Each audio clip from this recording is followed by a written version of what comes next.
Hey, this is Ross Payne with Role Playing Public Radio. This is RPPR Actual Play Delta Green, Youngblood Part 2, part of the Labor of Dogs episodic campaign.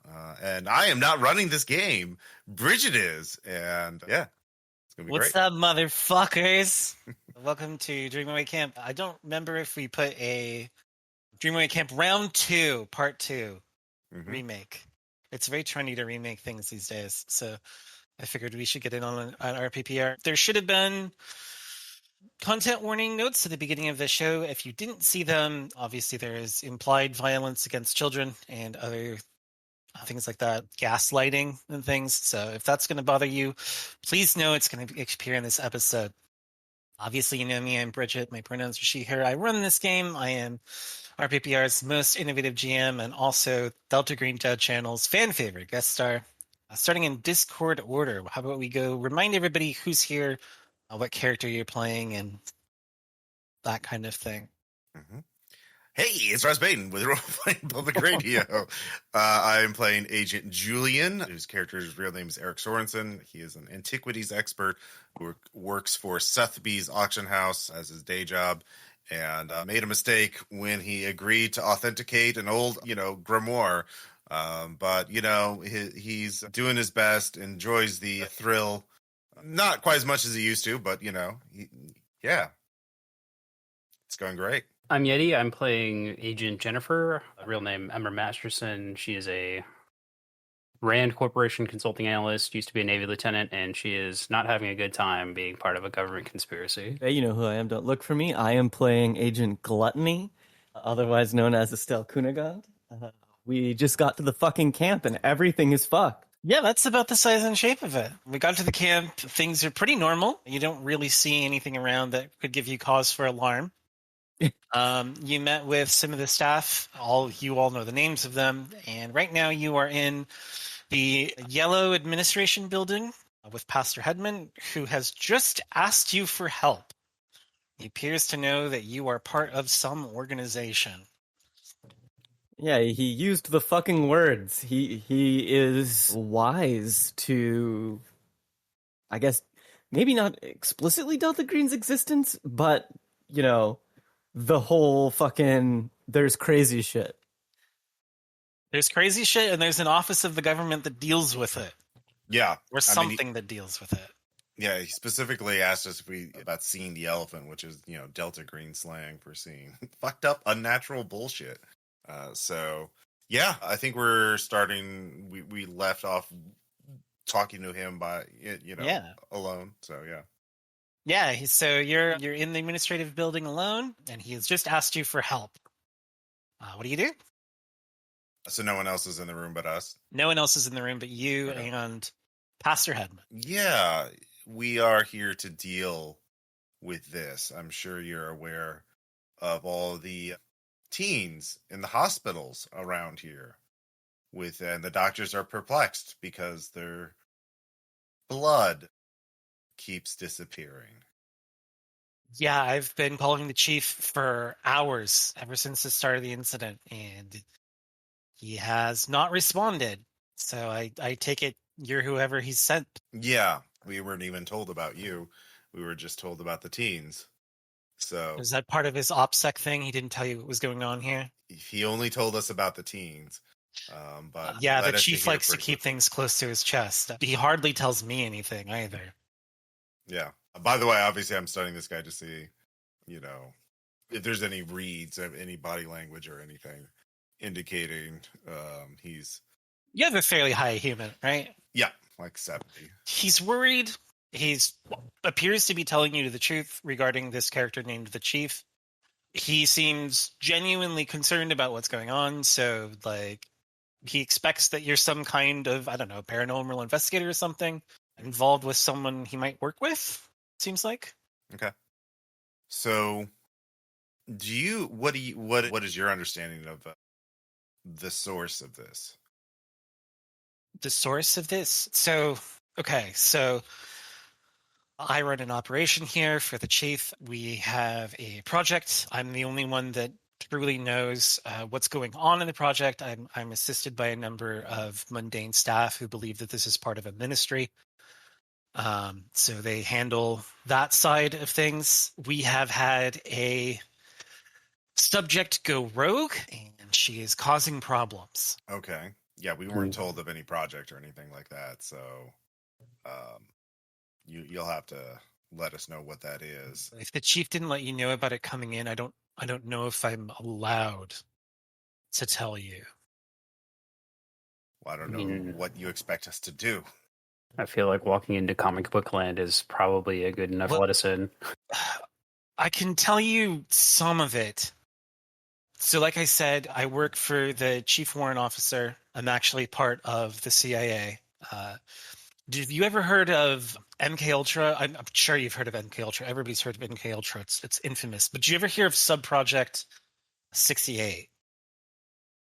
Is this something I could know with occult or history, or is this like top secret? History, military stuff. Okay. It's been declassified. Oh, okay. I do know about it. Okay, so the Subproject 68 was the same kind of thing of MK Ultra, where they're like, we can use psychoactive drugs to like basically look into mind control in various ways. Subproject 68 they played audio tapes, like personality reinforcement, identity reinforcement audio tapes, while subjecting their subjects to like very powerful hallucinogens. So it was just like a way to like sort of condition people through the use of hallucinogenic stuff with by playing things to them, playing recordings to them that were supposed to achieve a desired effect. So Sir Hedman explains to you that this is an offshoot of Project 68. It's codenamed Project Fairlight. And he's not the entire project. The entire project isn't held here. His job is to obtain raw data from the subjects, and then he packages the data and sends it somewhere else. Okay. So one of his subjects has become a problem, and he assumes that you were here to solve it. Yeah.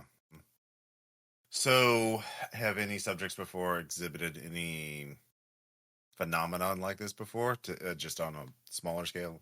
This brand new. So our subjects have to hit a minimum degree of viability in order to be considered for the program. I mean, that's the purpose of the camp is to find subjects that are useful in Project Fairlight. But we haven't. I mean, we've had problems before, but we've never had this kind of problem. My staff performed an unsupervised experiment. Well, they didn't think it was an experiment a year ago. That unfortunately ended in tragedy, but that wasn't, that didn't involve Project Fairlight per se. The dead girl, then, that was your doing. I was not at the camp at the time. So I guess if you want to say negligence, then yes, if I had been around, that would not have happened. I see. Is there any other negligence that we should be aware of? No. Like I said, we have very strict rules and procedures that I follow. I'm the only one that knows about the data collection. My staff doesn't. Unfortunately, due to the incident going on, I've had to dismiss the staff. They've all gone home for an unplanned vacation. Most of the campers are gone as well, the ones that I could get to evacuate. So currently it is just members of the Christian Crusaders. I've told them that we are performing an exorcism, and they're trying to help me find our escaped subject. But I think that she will be way too much for that. So you're operating good. How long ago did she escape?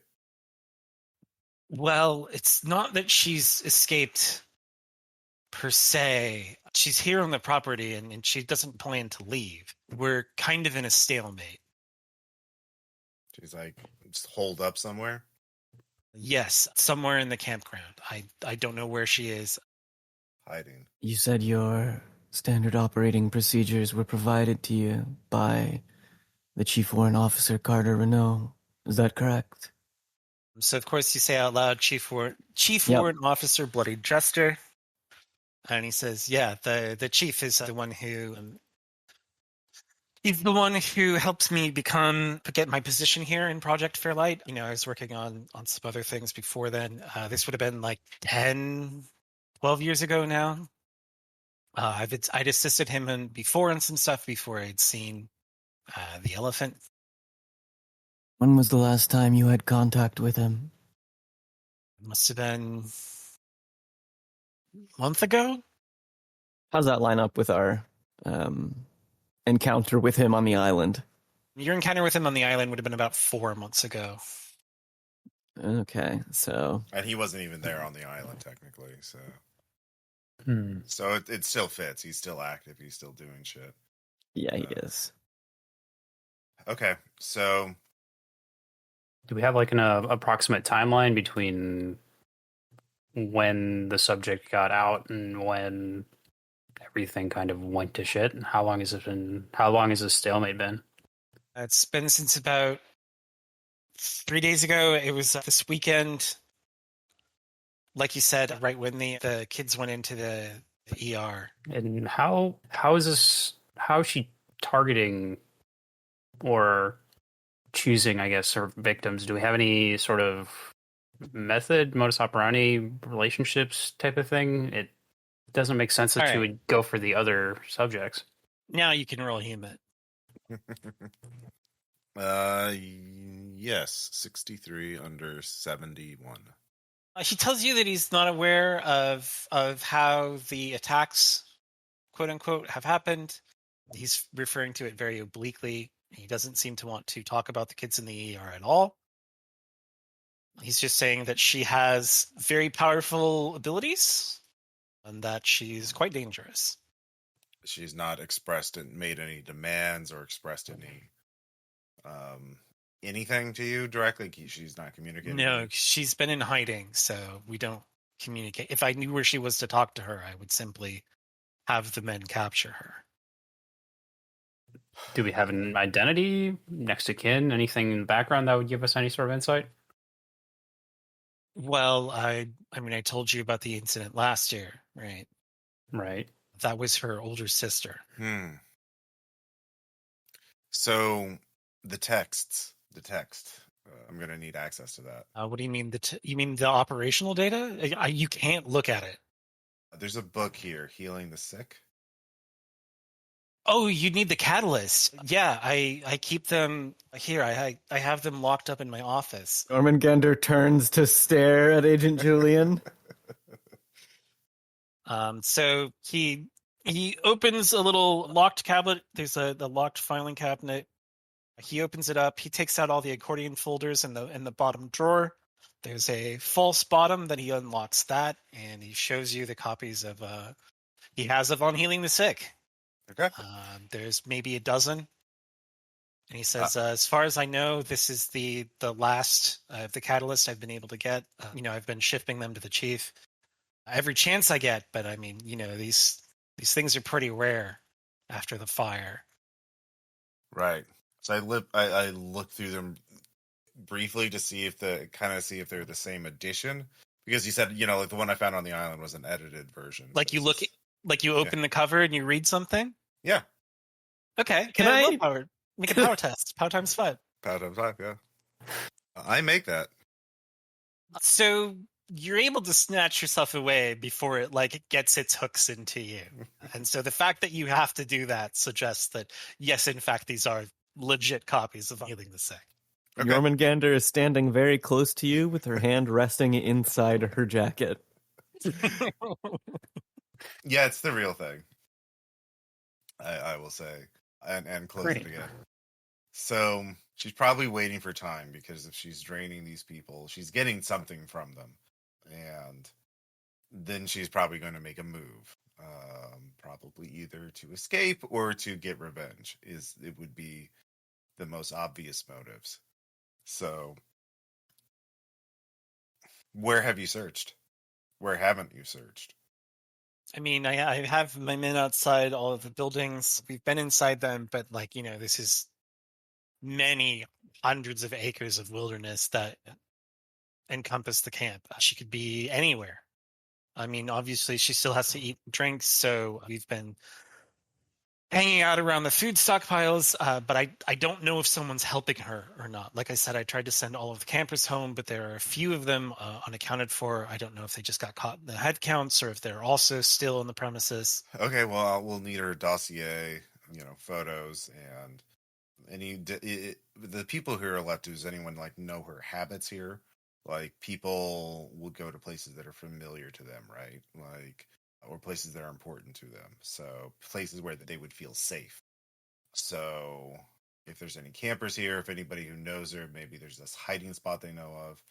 Or, have you checked where her sister died? That seems obvious, but that might be significant. That's about 1.5 miles into the wilderness. That's where the Rusted Hill mine used to be. You can roll human. Okay. Yeah, I make that 4.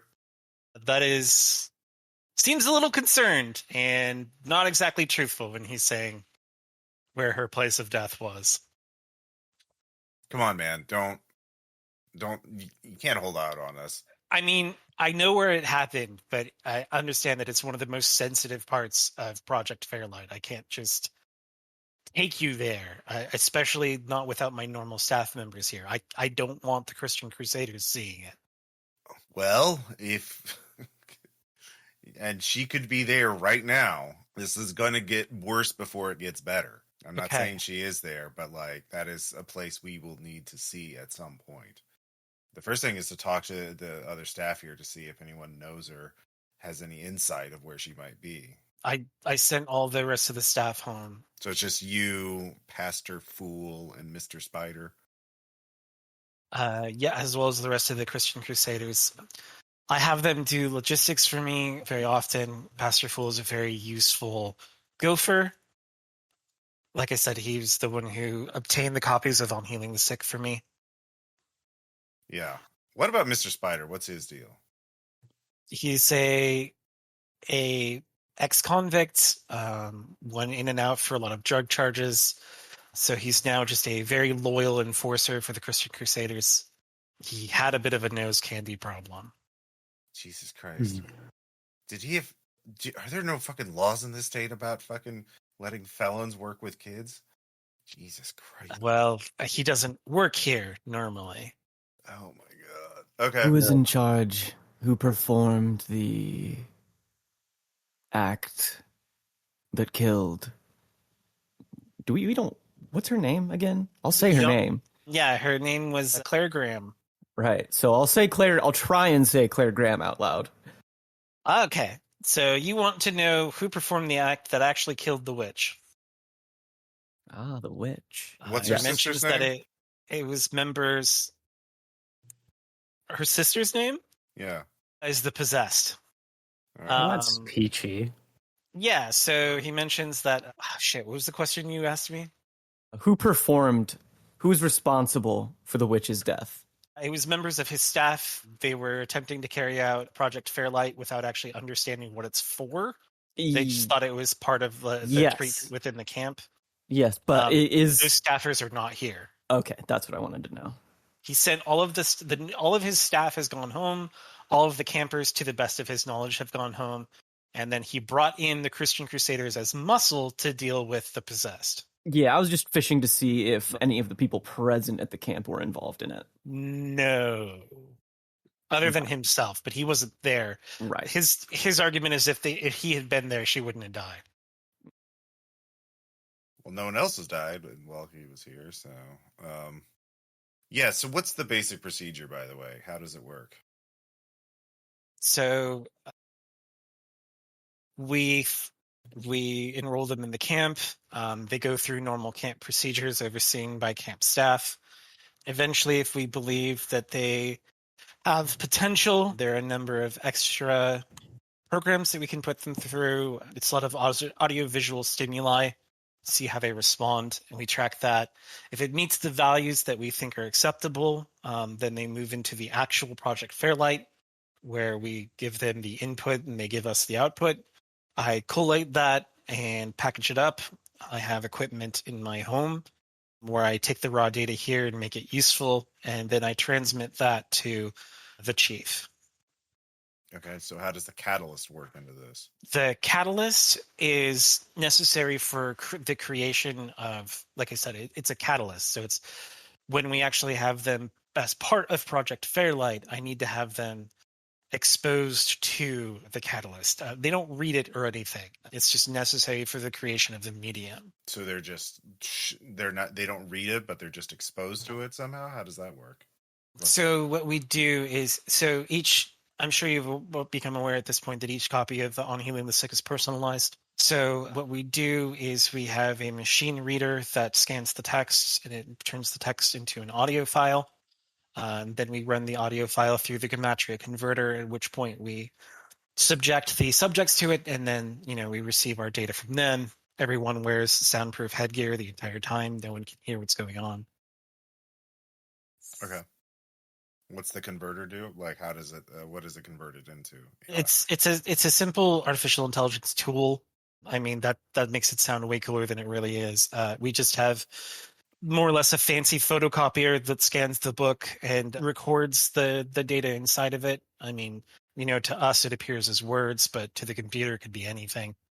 And then it turns that into sound forms, and then we run the sound forms through the gematria converter, and that's what we end up using as the for the test subjects. Just reading the book aloud to them. More or less. Again, it's been put through the gematria converter first, so it's like a series of tones or numbers. Okay. So, all right. You want to find this girl? Yes. Yes. Absolutely. Have you considered that you're perhaps the most attractive bait to lure her out? Yeah, how about you roll alertness? Yes, there they are. Yeah, I make that with a 28. All right, so you have some amount of medical capacity, right? So you can tell when someone is favoring a particular side, moving at a gait that doesn't seem quite natural. You notice he has a heavy coat on. He kind of looks like he's covering something up. It looks like he moves around like he has a stitch in his side, which is, not normal behavior. And when you say you're the most attractive bait, he puts a hand to his side. Yeah, remove your coat. I don't see how that's necessary for what's going on. You won't remove the coat. I don't see why I need to. You want us to find the girl. You want to make it out alive. You'll do what we say. I'm going to try and intimidate him. All right. That persuade? I don't have a fucking That's shit. persuade. Yeah. Right, Yeah. that. I will be like, look, it's better for everyone if you comply. Just do what she says. She's weird. Yeah, a 38. He's crazy, dude. She'll kill you. Yeah. Yeah. Did you make it? I did. Yeah. Yeah, so he seems a little concerned. He's like, all right, well, I guess you're professionals. And so he removes his coat, revealing a bleeding wound. It does not look great. When did you receive this? this? Soaking through bandages. Ooh. So is it like, using my medical knowledge, there are major arteries in the abdominal region. Yeah. Does this roll look medicine? Boy, it's 34. I make that. Okay, now roll sand. Yay! Hooray. I do make that with the 7. He should be dead. He should be Okay. dead right now. There's no reason why this man should still be alive. You don't know when he sustained this wound, but it should have killed him in a matter of minutes. It is bleeding through what looks like some kind of bandage and perhaps medical stapling. It seems that the treatment to bind the wound, to keep it from all Stop of his the bleeding. juices leading out, it's not working. It's not working at all. It's So the it's wound fucked isn't somehow. healing. Okay. We've been speaking to a corpse.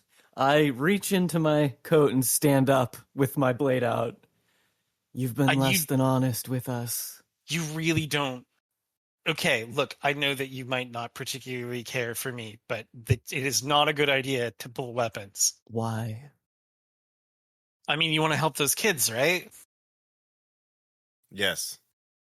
Okay, well, using them on me is going to be counterproductive to that. I mean, it's changing son of a- language. It's probably changing tools as well.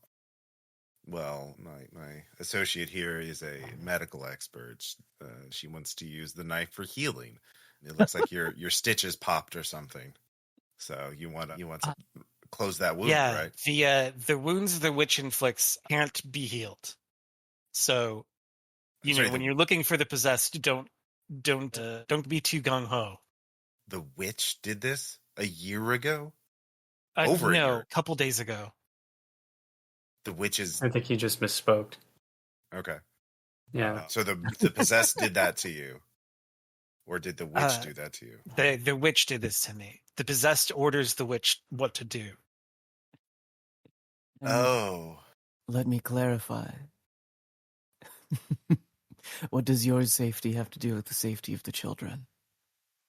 So, like I said, Project Fairlight involves using the catalyst and Quick playing and it for simple. susceptible of visuals. I'm getting to it. In order to collate the raw data, I have to look at it. We can't just machine translate it. So even though it goes through the Gematria program, I have to manually sort it. This is not a task that humans can do. Do you understand? So I have a safety net that normally doesn't inconvenience anyone. But as you can see, I'm bleeding to death. You've And built that's a net. caused a problem with my safety net. You've built a net out of the lives of children. Yes. JöRMUNGANDR starts chewing on one of the fingers on her You left want to hand. roll some helplessness? I'm adapted. Oh, that's a I make it. fail. I failed. So if you make it, it's 0. If you fail, it's 1d4. He just admitted to using children as ablative supernatural horror armor. Yeah. Well, Yeah, at he least pick sure one. fucking did. Yeah, I put that together as soon as we realized that the wounds weren't bleeding and he wasn't. dead. Yeah. You're useless as a source of information. You've stretched the truth and hidden facts from us since we arrived. We have no reason to let you go about on your own, I but mean, clearly that's- we can't kill you. I don't care how you get this done. It's just, it has to be done. If she comes back for me again, I don't know that my safety net will hold. Do you understand? Your safety net. Can I try and just scruff him by the back of the collar? Yeah, okay. I'm gonna try and march him outside. What's your unarmed?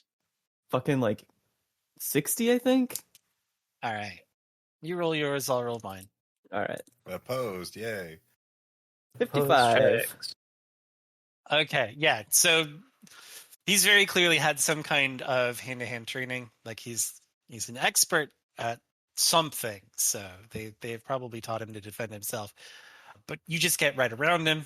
You get him in a nice choke, and you scruff him outside, where the members of the Christian Crusaders notice you come out of the door holding him in a not great way.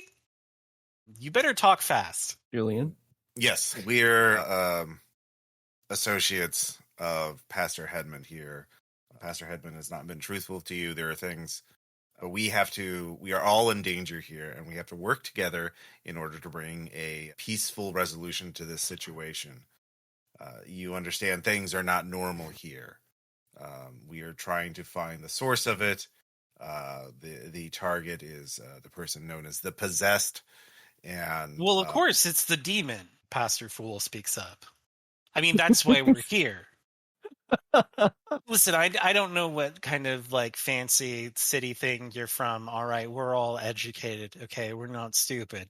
We're here for an exorcism. Demons are not known for being kind. Look, if you want to live, you'll listen to us. Let me make it that simple. Let me make that clear to you. And okay, roll your persuade. That is a 30 under 60. 30? Yep. So they're like listening, more or less. Your intimidation's not really getting through here. They seem, I mean, this is an outlaw biker club, right? Like Oh, they've yeah. gone to, one of them has officiated a wedding for a Hell's Angels at least Yeah. once. If you don't listen to us, we cannot guarantee your safety. You can look around you and just talk, say your name, and you'll know that shit's fucked. Now, I don't have time to explain everything to you. Of course, it's the influence of the demon. I don't understand. What are you trying to tell us here? We can look after ourselves, and Pastor Fool shows you that he is in fact carrying a loaded 38. If you think that will actually make a difference, go ahead and keep it. But it's this is not something you can shoot. This is a more complex problem. But what we're going to do is we're going to methodically search this place and find out where the possessed is. That's the first step. And then we're not going to don't attack. Don't do anything to her. Just get us, and we'll deal with it. Okay? That's pretty simple. Well, the sooner we find her, the sooner we can leave. How's that? That easy? So, does anyone know? Did anyone talk to her or know anything about her habits before this happened? Did she have any places she would like to go to? Did she have any friends we could call or contact? Anything like that? I mean, we're not up here at this camp, so Okay. So just staying near she probably has her own stash of food or water, so we need to look around. There's a number of places we need to search each cabin and then seal it behind us to make sure that she can't sneak into it.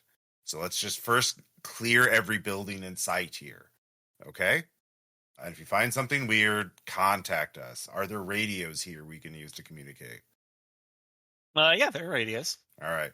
Get everyone a radio. Staff uses them for communication across long distances. There's not enough for everybody, but there's Pair enough up. for teams. Yeah, no one goes out alone. Everyone in 2s or 3s. And yeah, so I will just organize a basic search, search every structure within sight first. Get that, and then get all those sealed and accounted for, and then we can spread out farther. And yeah, just focus on the all this busy work that needs to be done, and we'll deal with who's in charge and what's really going on, and we'll deal with all that shit later. But let's just fucking find the possessed first. So yeah. Do the landlines at the camp work? I know that we don't get reception out here. Yeah. Okay. So yeah, I'll talk to Pastor Fool and be like, yeah, so did you know anything about the possessed, about anyone she would talk to or trust, or at least confide in? No, all I know is, she came up here after her sister. I understand that her program was going really well, and then something happened. It's probably the influence of the demon, which is what we're here to solve. Right, but the okay. Could I make an outgoing call or would I be able to inspect the landlines, make sure we're not being listened to or recorded, and then try and make an outgoing call to the handler? Sure. Just let her know what the hell is going on. Yeah, probably computer science. Hey, that's a stat that I have. That's a 34 under 60. So it does look like there is a recording device on the phone. Okay. Is there a tape attached to it? We'd listen to the past calls. Possibly, but that would be somewhere in the office that you can't immediately see. Okay. Looking for it would probably arouse suspicion. Yeah, fair. So if you're going to do it when nobody's watching. Could I make my... Yeah, you can make trying to think if I could do the outgoing call, but keep it... What is it? Coded? Innocuous? Mm-hmm. Yeah. So it rings and it rings and it rings. Nobody picks up. It goes to voicemail. Was it? Hi, this is Jennifer with Grace and Glory Summer Camp. I just wanted to call and let you know that your associates arrived and the situation appears to be rapidly deteriorating. Be aware that this call may or may not be monitored for customer service and training, evaluation, and I don't even know, a subtle way to communicate. Hey, we figured out why the kids are dying. I think that's pretty good. I think you pretty much nailed it.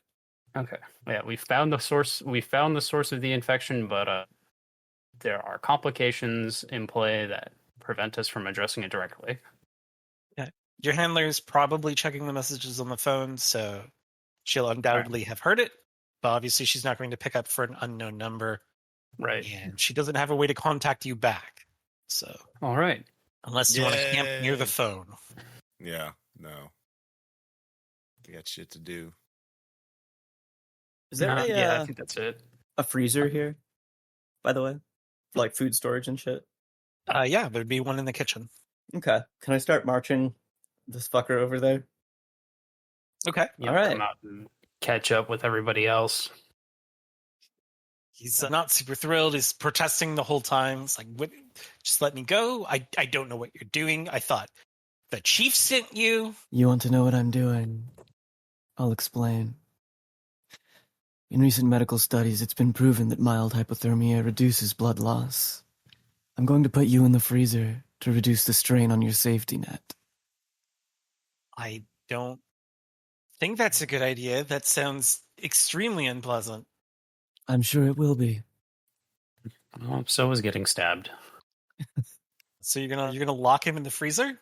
Yeah, we're going to lock him in the freezer. At least I'm going to try and lock him in the freezer with intermittent checks to make sure he doesn't fucking suffocate or, get any more than a mild case of hypothermia. Yeah, let him Actually, let's it's a not walk-in- lock him in the freezer. Let's So- suggest he goes in the freezer. It's a walk-in freezer, Yeah. so it's quite large. It would take him days to suffocate. Okay, perfect. Well, I mean, is it something that can be locked from the outside, or can he just leave? Yeah. Okay. It can be locked from the outside? Okay. Yeah, it can be locked from the outside. Yeah, it would You have to some fuck kind of with the lock. lock, but Yeah. Oh, You can I do figured it. they'd probably have like a padlock on it and keep the kids from going in there. Oh, right. Let's not lock him in there because we can make that, because again, we have a bunch of fucking bikers and around here, and they're going to be even more suspicious of us if we put this guy in the freezer and lock him in there. And unless we're going to stand guard around it, they could find him and just release him, and then we've lost all trust between them. We could suggest, it's better for you if your safety net isn't strained. It's not going to last forever. So you can come out every once in a while, but like the less strained it is, the better it is for everybody, Now I'm going to pull up. Is there a big map of this place, like on the wall or something like that? yeah, they have they have like the little fire escape routes. Okay, so I'm going to basically be on the radio and like organize with the Christian Crusaders, and everyone just is like check, and hopefully all the buildings are like numbered or something like that. So I'd be like, check building 3, tell me when it's clear, and then let's clear every building first. Then we can start searching farther out. But are there any locations on here that are not on the map that I should be aware of, Pastor Hedman? All right, I am sending you, and just in the group chat, this is the list of buildings. Okay. And he says, yes, they are all on the map. Okay. There's no secret buildings. There's no. Well, I'm thinking about the woods around here too. She might have gone farther away. I mean, that seems the safest move, is to hide farther away from camp. There's a construction teaching site. There is a cabin in the woods. They put it up and tear it down every season. So there's it's not like a place of shelter necessarily. There's not like food or beds or anything in there, but it would keep the rain off you. Well, she could have had a backpack full of food and water, and who knows even It's if she about a eats it. 30-minute walk from camp. Okay. All right. Well, we'll clear these 6 buildings first, and we'll chat. Then we'll figure out what our next move is. But maybe, Okay. Yeah. So send in the cannon. I mean, our Christian Crusaders. Let me see how well they do. Okay. Yeah, so they all check back in eventually. They let you know that the rooms are cleared. I didn't find anybody. They start in the list the way I presented it. Mm-hmm. And they check back in and say, nope, everything's fine. We put the lock back on the door. Closed and locked the windows. Should all be set up. Okay. So there's 2 other sites then. This construction site and then the site where her sister died. And we should send some of the Crusaders at the construction site, leave some of them here to guard this place to make sure she doesn't sneak back, and then we'll go to the site and we'll make it a little field trip. You can come with us, Headman. Well, you're leaving him in the freezer. Well, he's the only one who knows where it is, so yeah, that's you said you don't want outsiders to see it, but like you'll be the one to guide us. Do you want to take us there, or do you want to stay in the freezer? I mean, I could draw you a map. Okay. If we go out in the wilderness, that's more places for her to surprise us from. And, you know. Okay. Come with us, then. Yeah. Where were you when she attacked you before? I was out in the wilderness looking for her. Yeah, where specifically? Were you at near the site? No, it was just a little bit outside of camp. We were checking the roads to see if she'd gone down towards town. And that's where she ambushed me coming back. Okay. This guy lies to us all the time. Is that truthful? That's truthful. Okay. All right. Yeah, I mean, fine. We don't need him. We can't really trust him anyway. It's just No, take him. Like I said before, he's the most attractive bait we have. all right. If you don't want to lock him in the freezer, then we're keeping him where we can see him. All right. Come on, Headman. It'll be a good little trip, and I'll put a cold pack on your wound here to slow down the bleeding. How's that? I'll tape it on there. I'm going to file an official complaint with the chief and Steven when this is over. When you say Steven, does it actually come out as Steven? Yes. I don't like that. I don't like that at all. You're familiar with Mr. Aziz, then? Yes, he's an associate of the chief's. He originally helped us understand the protocol for the Gematria filter. His insight was very useful. I understand that he's a musician of some kind, so his theories on sound were very helpful. Bet they were. All right. Yeah. Let's go. Let's go on a little hiking trip. Hey, anybody have navigation? I'm an antiques expert. I have navigate. Yay! And All right, navigate you wanna- days. You want to roll navigate? Yeah. Hold on. You were a Navy person and you have navigate at base? Yeah. Okay. She sent orders, not did tasks. Yeah. Right. That's right. Good job. Cybersecurity or I got an something. 18. I succeed. Okay. So were we heading to the construction site or were we heading to the mine? No, with the mine. I think they constructed. We'll send some of the Christian Crusaders there to Okay. the construction site, and if they start screaming at us, we know where to go. Yeah, odds or evens. Odds. Okay. All right.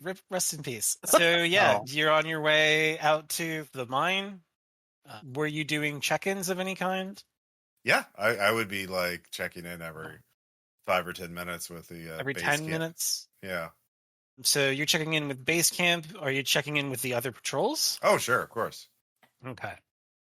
So, it's about 30 minutes out to the construction site, so you don't expect to hear from them. It's about the same distance in a different direction to get to the mine because you have to walk a fair bit.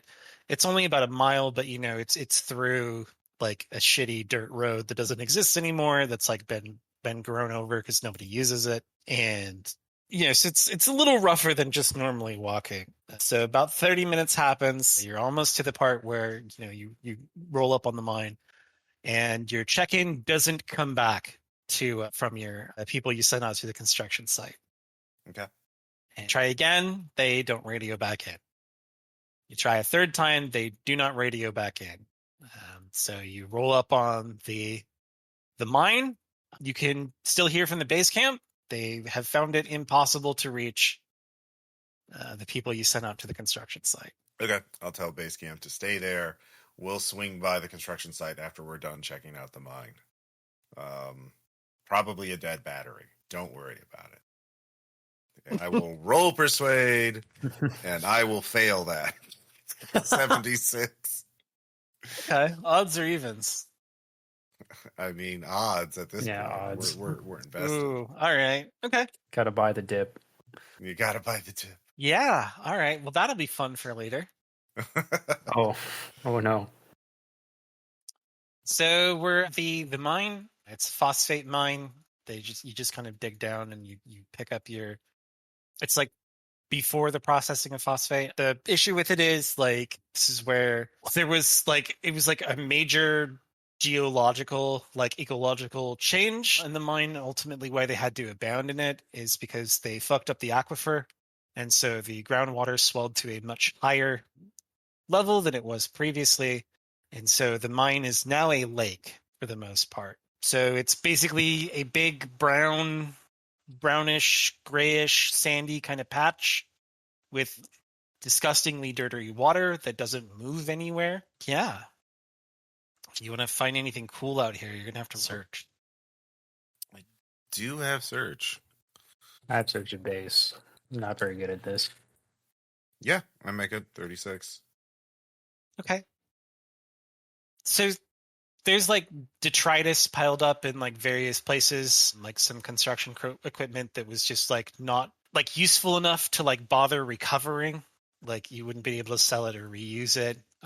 So like there's like some of the mining equipment still lying around. You also find like groups of rocks that like at first seem just like normal piles or like somebody had just like dumped a bunch of rocks there, but they seem to be a little bit more purposeful than that. So you walk around till you find a good angle, and it kind of seems like the rock piles are more like a menhir of some kind. Like it seems like they're purposefully structured. They all seem to be equidistant from each other, as though they are drawing out a geometric shape between them. I'll look at him and is this your doing? No. Okay. Well, that's not very convincing. He doesn't know what you're talking about. The Project Fairlight does not include the grounds outside of the campground. It is purely incidental that the mine is here. Is the shape recognizable? Is it a symbol that I've seen before in occult or unnatural? Yeah, let's roll a cool. Right, make that with a 14. So you kind of have to squint and like really think about it and like draw it out on a piece of paper and connect lines and stuff. But you've been seeing this ever since the start of this investigation and the first investigation. This is a Key of Solomon formed out of interesting objects arranged just so. Yep. All right. Yep. Which one? If it's Faraziel. Also for Raziel. You know, I've seen this symbol before, Pastor Hedman. Do you know where I saw it? I have no idea. On your safety net. Okay, so, I mean, I try not to involve myself in the minutia of things. So, like, you know, I was instructed how to do this. I didn't know this was here. I don't know what it means. Really? Yeah, he's not lying to you. Okay. Well, Was the witch's body at any point truthfully here?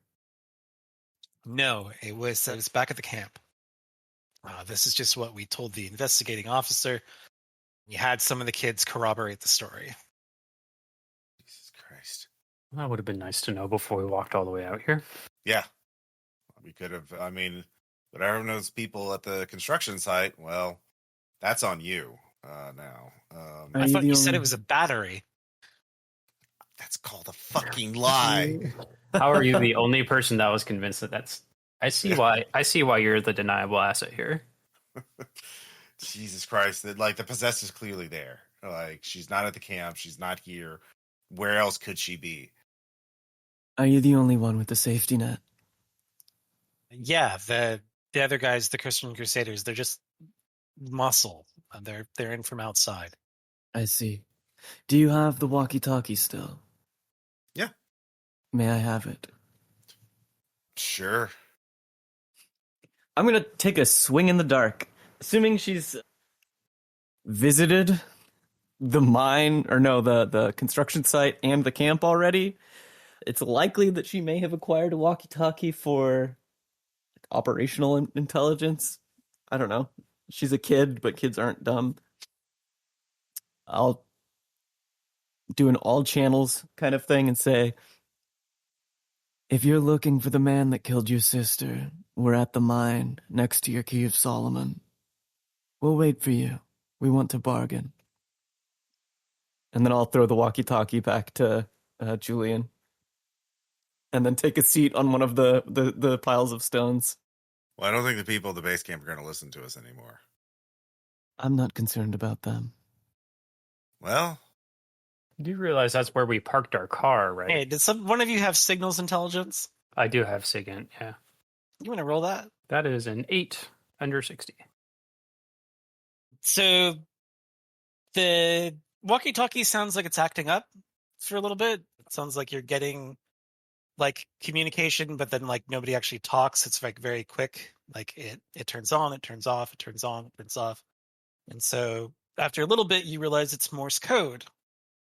It is someone just repeating 14 over and over. 14 in Morse You code. do know that there are 14 channels on this radio. click Right. over to 14. Yeah. Swap it over to 14. Okay. Do you say anything? Ghost Whisperer like to speak to the ghost, or Yeah. So you hear a slightly higher pitched teenage voice, complete with a couple voice cracks. It's like, what proof do you have? I will punch what's his face in the wound. So he lets out an extremely undignified noise, which does carry over to the. do I have to roll like for violence Are you for that? beating Or him? You can't hurt him. Yeah. That was, sorry. He has an open wound. It's very sensitive. The slightest thing touching it will provoke it. How do we know this isn't some trap? We're here to put out the shit show that is going on here. Honestly, you seem more rational than they do. We just want to make this go away. If making a deal with you does that, that's great. Who do you work for? Let's talk about it in person. I don't want to talk about it on the radio. Do you have guns? Yes. All right. he has a gun. Put all your guns out where we can see them, and stay like 30 feet away from them. Okay, Okay. and all right. I'll come meet you. All right. We'll stay here. I walk over and toss my mall ninja knife that I bought on the way into the sand. And I Well, keep my walk over concealed and knife. sit She just down. said guns. That's Yeah, all. I also keep my concealed knife. I think both of us eyeing fucking Jennifer like, what are you doing? too embarrassed to go back there and walk and pick it back up. So No, just you're gonna- looking at I'm it. just gonna sit down and pretend that she. Jormungandr stares at you and says, go pick it up. Do I have to? She said. Yes. She said to disarm. She said guns. I don't think honestly I'm more.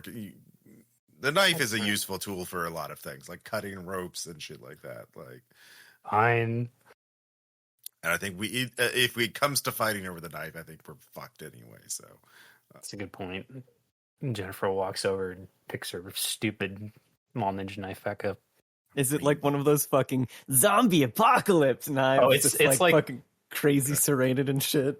It's the Rambo knife, like matte black.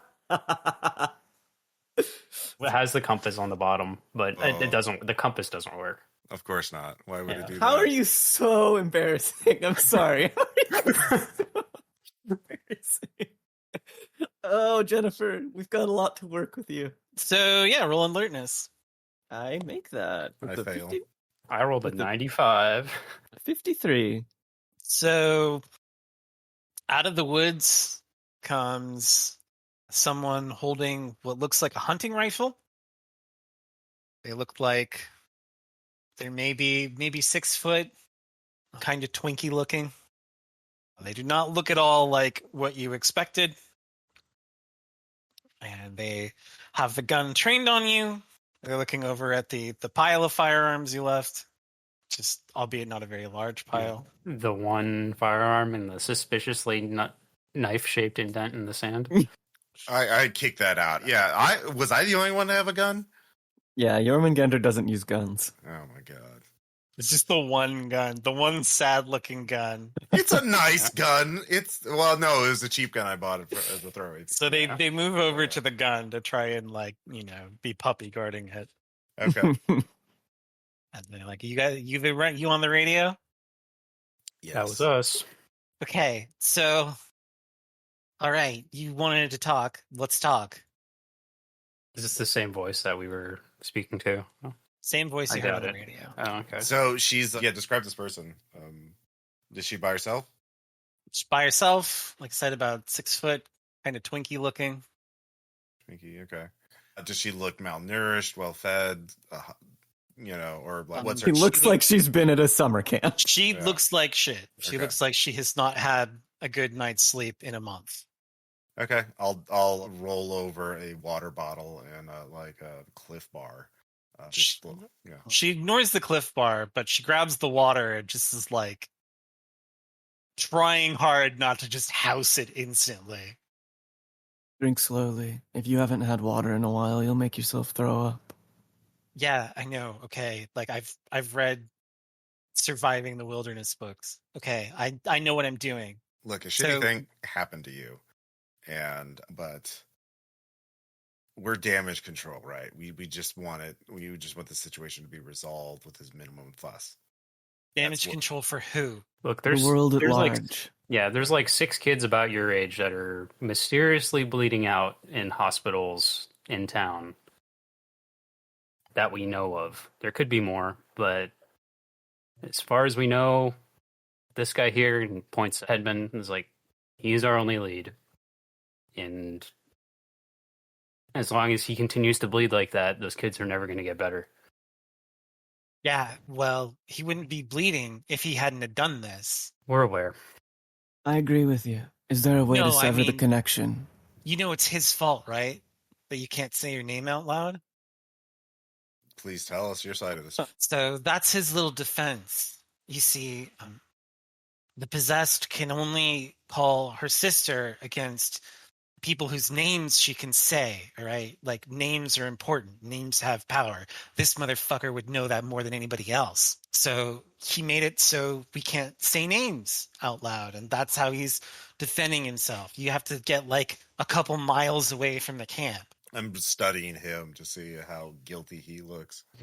He looks like he would rather be anywhere else than here. Okay. So how do we resolve this then? What are you proposing? We can't undo the past. We can only move forward. It's real simple.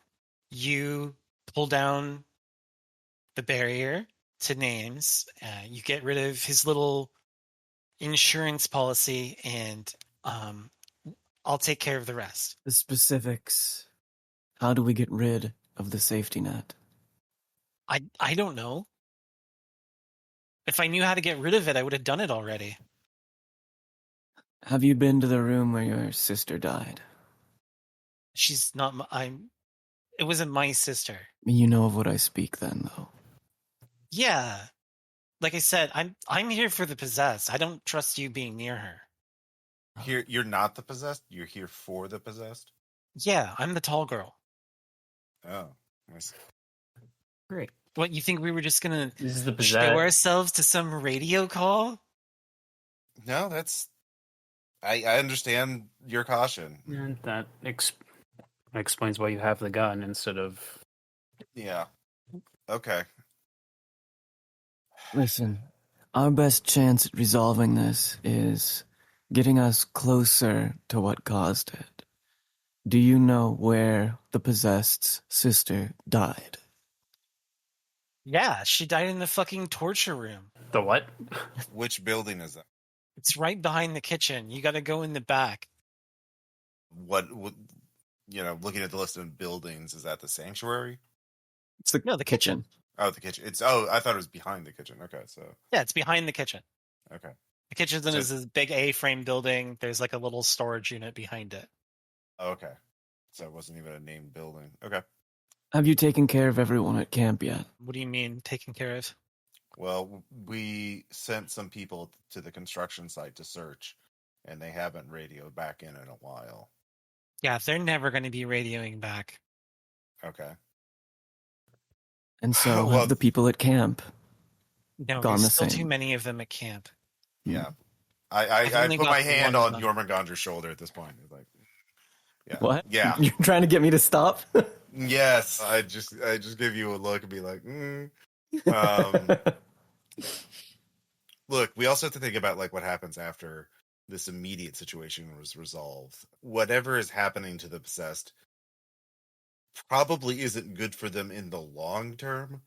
If there's a way we can de-escalate this, we might be able to help to get you some normal semblance of a life back. Gander snorts. Hand just gripping tightly on the shoulder, like. So, the way it seems to me right now is we have a camp full of people that don't trust us, a guy that we need to watch like a hawk that can have those people sicked on us at any point, Mm-hmm. and a couple of girls out in the woods. With the fucking witch.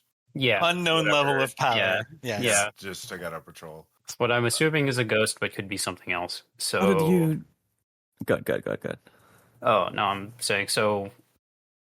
We can't just march our friend Mr. Hedman back here over to down to camp, because that would make us a huge target for whoever's back and on payroll. Yeah. But we can't just leave him here either. Okay, so we need to figure out how Hedman's doing his bullshit. I mean, I'm speaking out of character. We need to figure out how to do. So we as characters need to have a group battle. Okay. Yeah. Do you have any information on like where Hedman would keep his secrets, or how we can figure out how to undo what Hedman is doing? I mean, he gets all of his like fucked up data or whatever like at the camp, right? Yeah. So wherever he keeps that, like he's got to have some kind of information. And Oh, of yes, his course, training data. the room where the possessed sister died. That is... It's assumed that she died in the middle of whatever it is they're doing here. There is going to be some occult significance to that room. It will be a piece in the puzzle. Yeah. Okay. We have. Oh, go ahead. Sorry. Okay, we'll head back there and try to piece this out. I want you to tell the possessed, though, that no one else disappears unless you defend yourself, but don't attack anyone else. Let's see if we can just de-escalate. That's the key word here. De-escalate. And that'll be, let's see get as many people out of here as possible safely. And we'll do our best. Because to do they'd this. care if we went missing. Out of curiosity... I know it's a shitty situation, but if everyone starts, this thing can get very out of hand very quickly, and nobody will walk away from it. And I don't want that for you. I don't want that for us. And it just may be necessary just so as many of us can get out here as we can. Okay? I just want you we're trying to work to get you out of here safely, all right? If you work with us, we'll do our best, okay? We'll try and get the Hedman's bullshit taken care of, okay? Roll persuade with a 82. Okay, cool. Well, I did my best. So yeah, I'm just trying to communicate, we don't have a problem with you, but you need to be aware that your powers, the possessed powers, are dangerous to everyone, including herself. And we need to, She makes it clear that she'll let you go do the investigation, and she's not going to target you or Pastor Hedman specifically. Yeah. But very vague on the details of whether or not they'll stop attacking the Christian Crusaders bikers. Okay. Well, that's all I can. Okay. That's the best I can do. I don't have a very good bargaining position here. So, No, sometimes it's important to compromise. Yeah. Okay. We'll go back to camp and try and find out what's going on. You can keep the Cliff Bar in the water. Just sorry if I can. We'll try and bring out more food and water for you later. Okay. Yeah. Okay. Do either of you have any wounds that need tending? No, neither of us are hurt. Good. Okay. So I'll wait for her to leave before I reclaim my gun, and then She's taking your gun. Fucked up. Wow. Look, I'm going to need that. Those guys could turn on me too. All right, you already have a weapon. Yeah, but this is like a nicer gun. Okay, then trade me. Okay. She leaves you her shitty little deer hunting rifle. It's something. Can you check and make sure that thing is loaded? Is it loaded? It is loaded. Okay. I was worried. Yeah. Yeah, I mean, if it's a deer hunting rifle, that's like a 30-06, right? Yeah, or probably. So it's something. All right, well, I guess we're marching back to camp. So while we're marching back, can I like walk beside Jennifer? Oh no, another heart to heart. Yeah, you feel Jormungandr put a hand on your shoulder, or like at the back of your neck to get your attention. So Jennifer like holds in her. She tries really hard to hold in the natural shudder, and then you kind of see like the sigh. Yep. As she turns around and says, what's up?" This is your second case. How do you see it resolving? Well, ideally, I would have said we should bring this guy in and see what we can figure out about Carter Renault was it Jester, Bloody Jester or whatever. Mm-hmm. And this Steven Alziz guy, but it's starting to look like we're not going to be able to do that. As far as the kids, I don't know. Every minute that we're out here is another minute that they're out there bleeding out. And the kids in the camp. What of them? I don't like this place either. Do you want to know how I see this playing out? Sure. How do you see this playing out, Jormungandr? I think it'll be in the news. I think it'll be called Religious Extremist Cult Suicide. If I overhear this, Jennifer doesn't really have much of a reply to that. A modern Jonestown is what it's going to be played as. So, I have a question. Mm-hmm. Mm-hmm. Do you have a plan for when you get back to the campground? Yeah. So the plan is, ideally we just sort of march straight back to admin, so we can search it. Well, actually, we could go probably actually straight to the torture room and see what's there first, because that's probably on the periphery. That's probably easier to sneak to, hopefully. Okay. And just like basically, if we get caught, just like pretend, oh, we were busy. I didn't think to check in. We didn't see anything out there, but we'll go to the construction site next. We just wanted to stop by here first. Basically do everything we can to avoid meeting or confronting any of these guys. But if they do, just pass it off. It's like, it's fine. Don't worry. Shut up. It's fine. Yeah, I'm mostly worried about having to split up, which it keeps looking more and more likely that we're going to have to do. Yeah, the other thing is you got to keep an eye on Headman.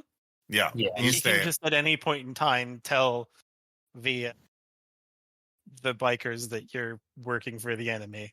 Yeah. May we now lock him in the freezer?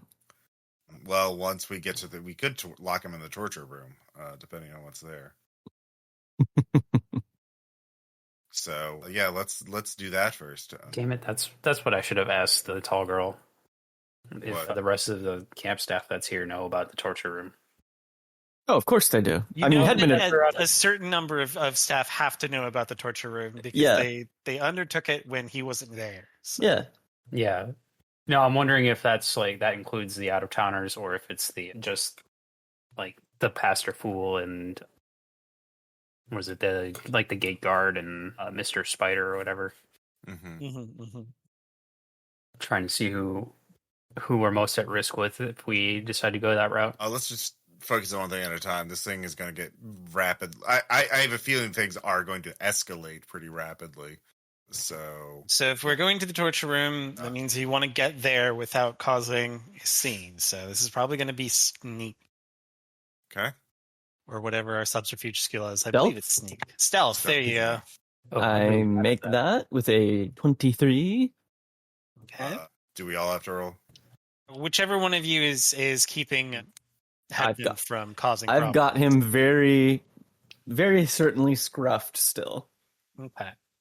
So you're keeping him shut up as you all go to the back room and be like, "Oh yeah, what's your story when you come in?" We thought we saw someone out there, but we looked for a while, but it was just we couldn't see anything. We couldn't make it out. You see a bunch of the guys gearing up. They look like they're going to head out to the construction site on their own. They're like, yeah, they haven't radioed in for almost an hour now, so we're going to go take a look. Okay. Well, be careful out there. You know, We'll be never know what right. you can run into. Yeah. There was someone there was something in the woods. Maybe it was a deer. I don't know, but I think it was one of them. But we lost them. I think they were moving towards the construction site. But yeah, we're going to. There's a couple other buildings here that smaller things. We're gonna look at the map actually and mark down our progress. Yeah. Well, all right. So you go to, it's more or less a shed behind the kitchen. It's fairly large, like versus its purpose. There's like room for several people to move around. You go in and there is a couple of things. There is what looks like equipment for recording and playing back sound. Looks like it records and plays back from cassette. There is a desktop computer set up. It is waiting for input. It is some kind of program open. It is connected to both the input and output devices. And there is a table, a sink, a bucket, and a washcloth. So the computer's on. Okay, then. Yeah, Jennifer is going to try her best to ignore everything but the computer. And so you notice, roll helplessness. That's a 76. Yeah, that's going to be 1d4. That's a 2. Yeah. You can imagine what that's for. Yeah. So you want to use your computer skills on the computers? Yes, I would. Okay. I'm going to roll computer science. And that is a 46 under 60.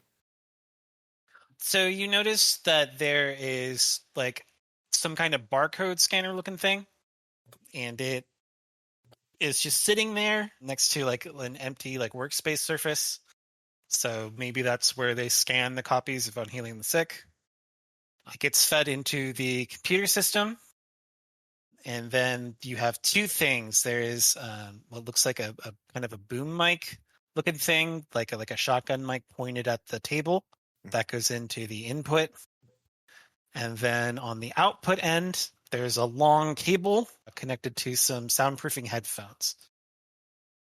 There's also a bunch of soundproof like headphones that are not connected to anything. They seem purely to noise cancel, just like next to the computing equipment. So probably works exactly like he says it does. The little barcode reader scans on Healing the Sick. It goes into the program on the computer. I'm not sure what it does. It looks like it sorts it in some kind of way, turns letters into numerical values based on some cipher you don't yet understand. And then the output comes out as a sound file through the headphones. And then the other end is set to record noises coming from the table. Is there any way to download or copy off that program that converts the words into sounds, like the cipher, essentially? You could pull the hard drive. Yeah, I was going to say, just crack it might as well later. just do that. Okay. Yeah. And, make a mental note to go back and get his briefcase or document holder or whatever. And are there restraints on the chair? On the table? Yeah. There's two straps. Okay. Well, you'll maybe appreciate the irony, Pastor Hedman. So we'll just strap him in there to keep him from. Yeah. I assume we also keep him from screaming. Yeah. Okay. I'll go ahead and roll for helplessness or violence, I guess. Yep. Yeah, I have to watch this happen too. Yeah. Yeah. You have to assist. Oh no. I'm adapted. I rolled a 69. If you fail it, it's 0. Or sorry, if you succeed, it's 0. If you fail it, it's 1. because you are tying a man down to a torture table Yep. and stuffing a rag in his mouth and leaving. So, Ooh, put the noise canceling headphones on him so he doesn't know when to, just Yeah. Might as good well. idea.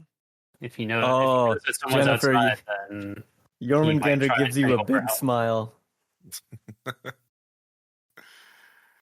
Okay. Got an A+ in doing scary things. Mm-hmm. If she wasn't so focused, we would be considering another helplessness roll from JöRMUNGANDR's approval. Yeah. So where do we want to go from here? So I assume there's no actionable information from the hard drive right now, right?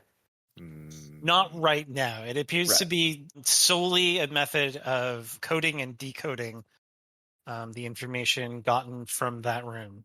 Okay. So what about that fucking the monitored calls? The call history. There we go. The bug. Yeah, there's probably some stuff in the office because, like you said, the phone was very clearly tapped. Yeah. He's got to keep the data somewhere. He takes it to his house at some point. But there could be books or records or something that explains how the process works here. Because that staff members know how to assist him with it. So Yeah. So we have to search the buildings for the information. We definitely. Well, I'll go to the admin building. That's where we met him, right? And I'll search there. I guess this is where we split up because we don't have. If the patrol comes back, then there's going to be a lot of people here, and if they don't come back, things have gotten worse. So we need time is of the essence. So I'll go to the admin building. okay, where's everybody else going? Yeah, I'm wondering if there's any reason to go and check the other buildings, but well, the sanctuary sounds like I don't know the sanctuary or classrooms, like those seem intriguing. The blue and pink buildings, I would guess, are the barracks or the housing for the campers. So yeah, you gave a building gender kind of shit, so it's definitely the dormitories. Yeah, dorms. Yeah, that's it. But yeah, sanctuary and classrooms. He could be keeping information there because we need to find his data, training data, as he called it. That's the clue we need, I think. Well then, kitchen or sanctuary, or nope, sanctuary or classroom, Jennifer. Sanctuary.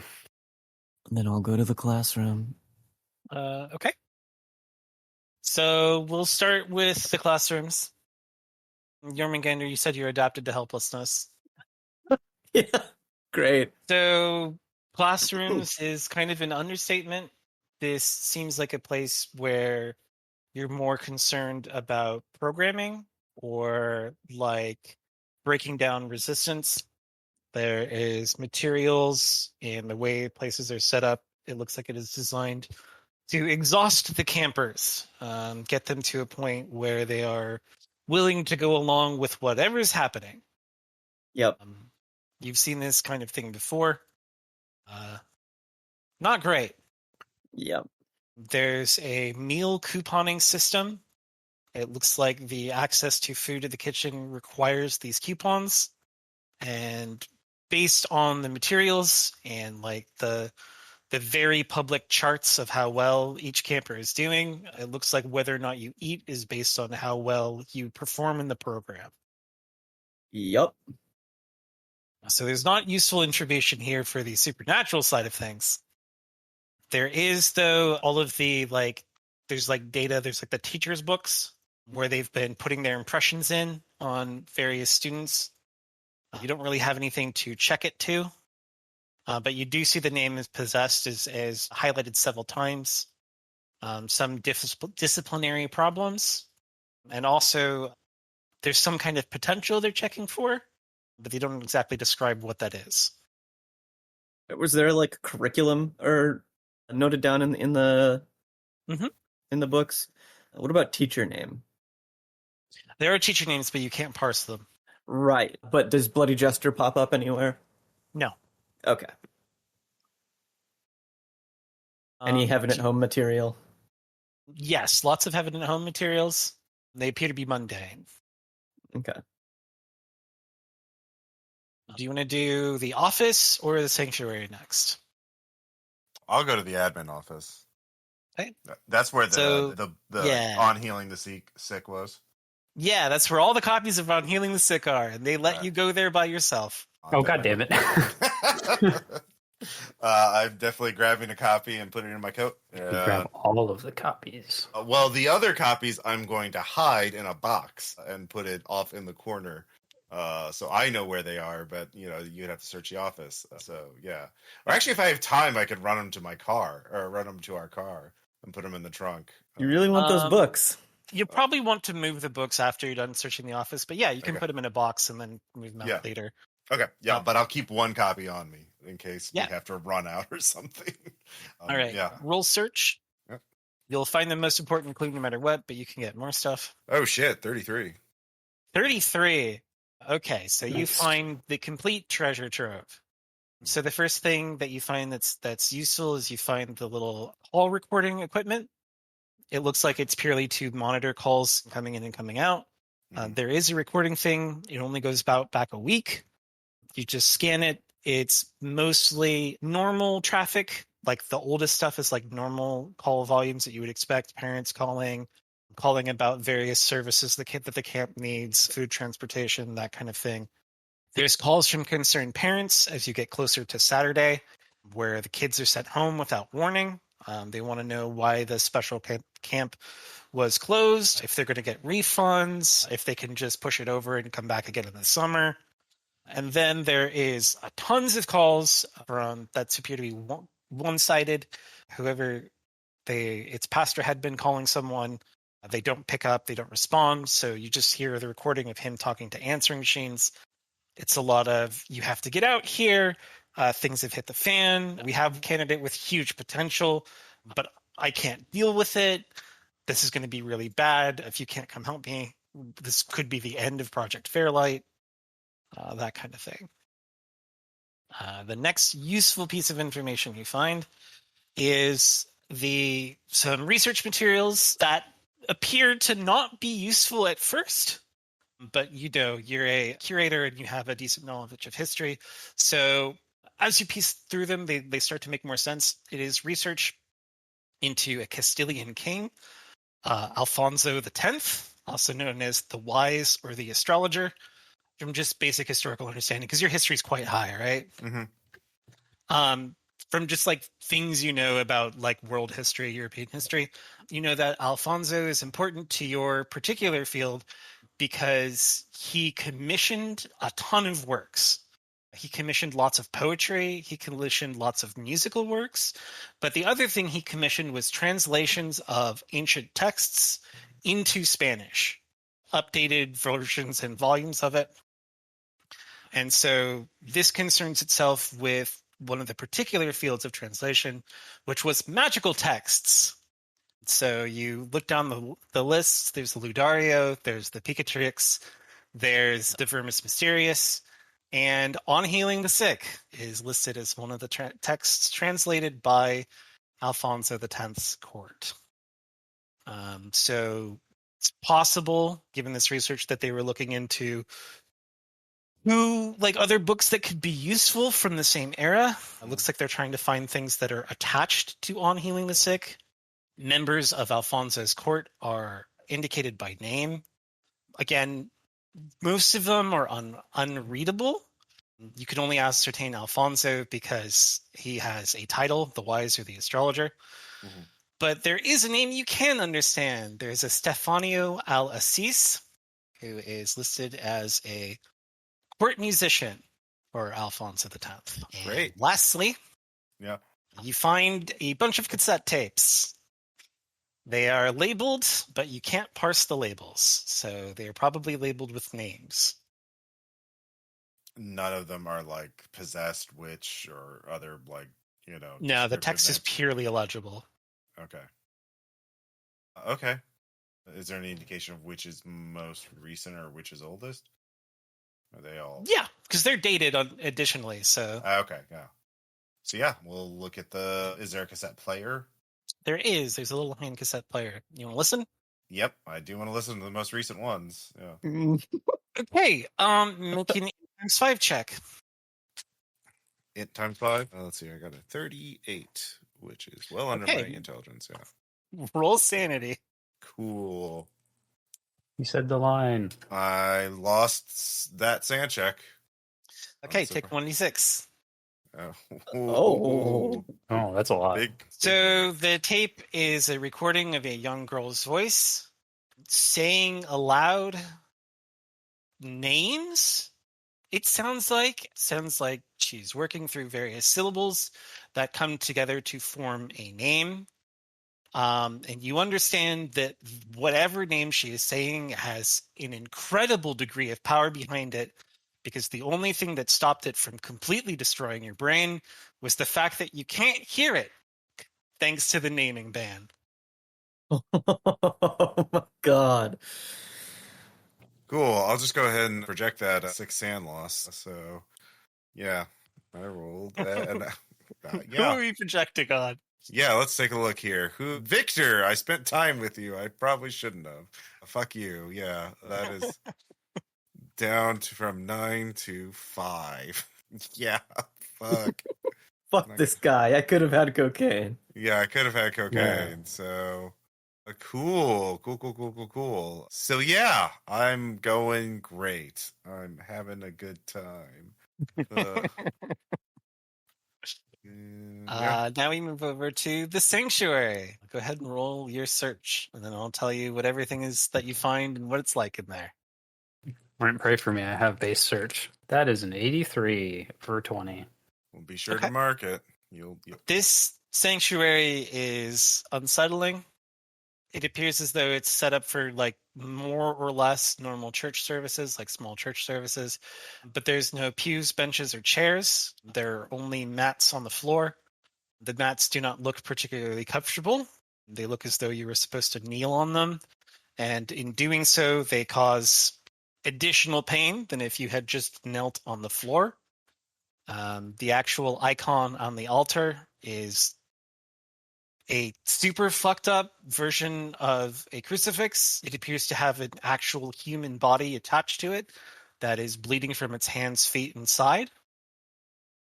And the other interesting thing is there is a door in the back that leads to what looks like a small office. This is probably a prep area for sermons. And in there you find some notes related to On Healing the Sick, as well as something called the Infinite Information Egg. Infinite Information Egg. The fucked up guy in the crucifix, is that like that would normally be like a normal crucifix, and the naming ban comic book world that we're in makes it look like an actual guy? The crucifix? Yeah. There's nothing on the crucifix. It's just a little cloth, and there's like a little purple cloth draped over it. I'm not going to question that. I'm going to grab the notes. Okay. And, I don't know, stuff them, fold them up, stuff them in a pocket, and get out of here. It's good because the stench of the body hanging on the cross is almost too much to bear, so you definitely don't want to be in there any longer. All right, then. I think I will head back to... Shit, we didn't say we were meeting up. I'll head back to the classrooms, I guess. Try and meet up with... Grab everybody, meet back up. With me? You picked JöRMUNGANDR of all people. Yeah, Julian's pretty trustworthy. He can handle himself. He has a gun. Yeah, Julian's trustworthy, all right. Mm-hmm. Look, I just found a cool book, guys. Don't worry about it. I mean, I didn't find a cool book. Yeah. I also don't want JöRMUNGANDR sneaking up on me later, so, you know. I'm going to do the weird hand on the back of the neck, kitten scruff thing. Yeah, so you meet back up with JöRMUNGANDR. What do you tell each other? There wasn't much in the sanctuary. Fucked up church, no pews, crappy prayer mats, and some notes. The notes. Did you take them? Yeah, I have them on me. Let me see. Okay, yeah, I'll hand over the notes. Yeah, I'll relay what was in the classrooms and start looking through the notes. So the notes aren't useful on themselves. The theory of the infinite information egg is interesting, but you don't really have anything to compare it to.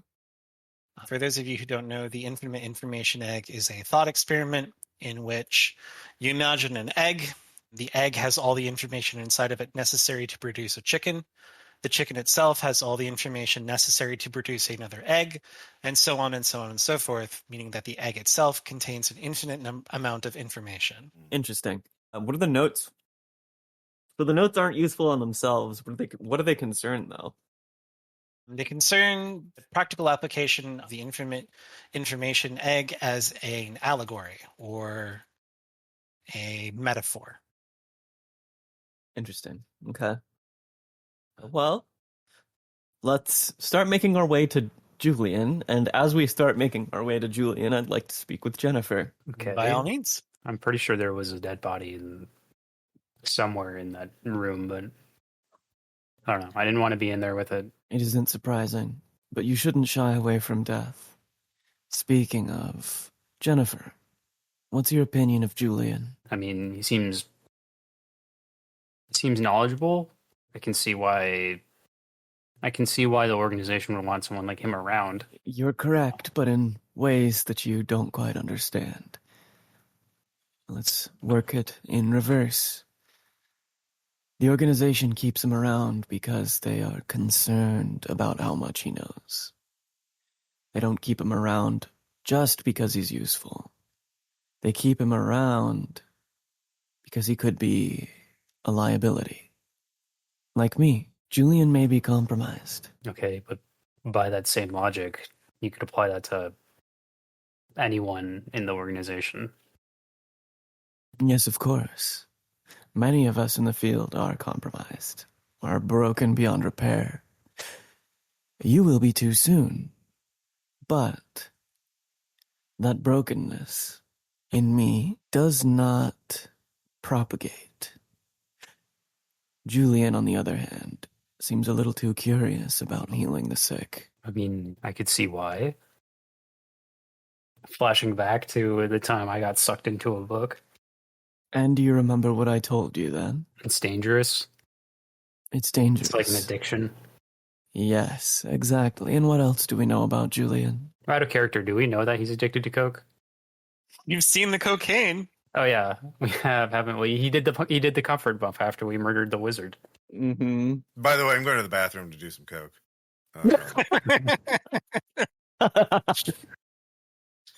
After listening to that tape, I need some emotions. Oh yeah, no shit.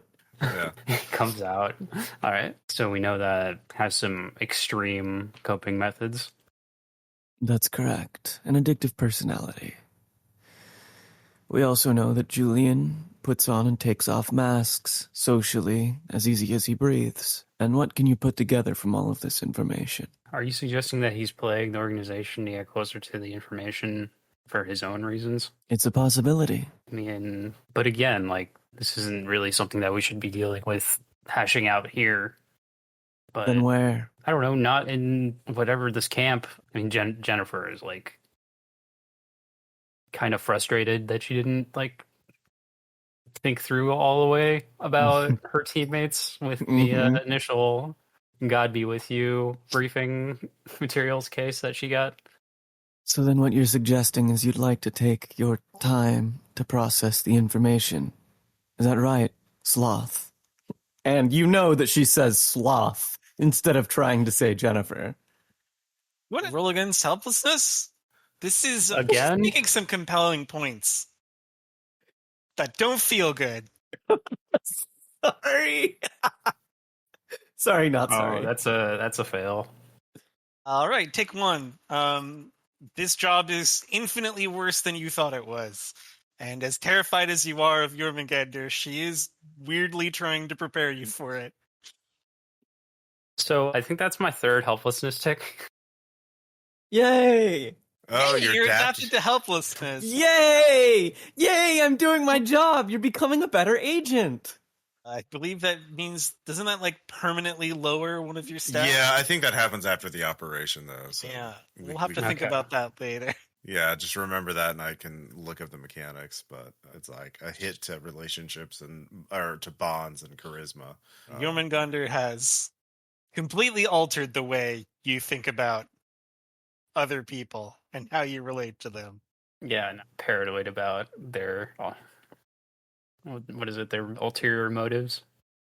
Everything in the world is transactional.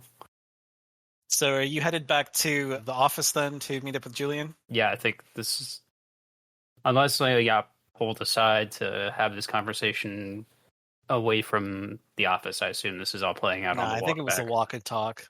Yeah.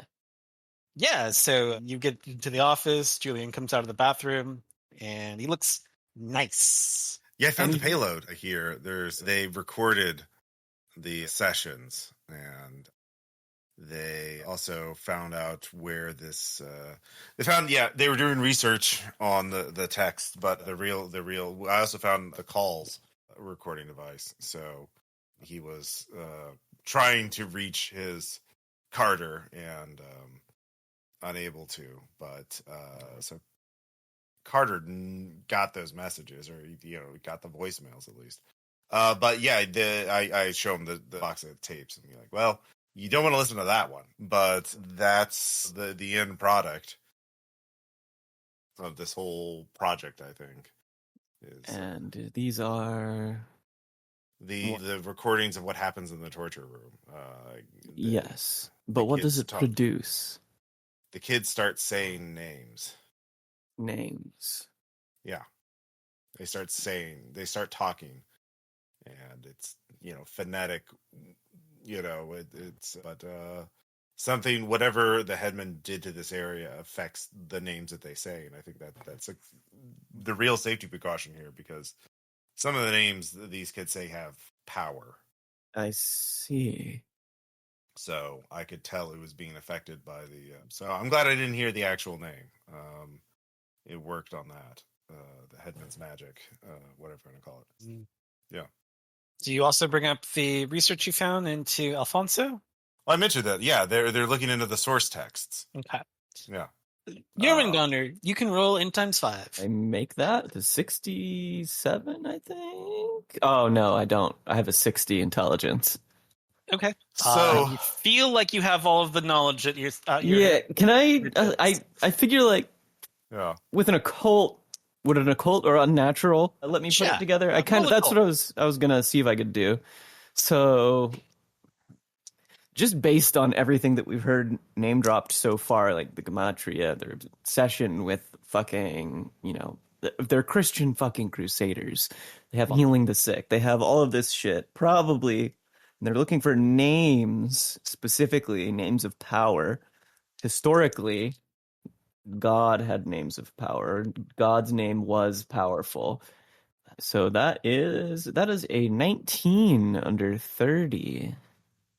Yeah. So it looks like in the research here, Pastor Headman is trying to be Moses looking at the back of God. Because Yeah. if you see the whole thing, it would just destroy you in its sheer awesomeness. They are using On Healing the Sick to create some kind of auditory synesthesia stimulus in order to find names of God. You think that there has to be a reason that it's teenagers. They probably meet some kind of criteria the same way the Labor of Dogs did, the Project Dogma. Was I'm it not there? sure what exactly that criteria is, but apparently torture is one of them.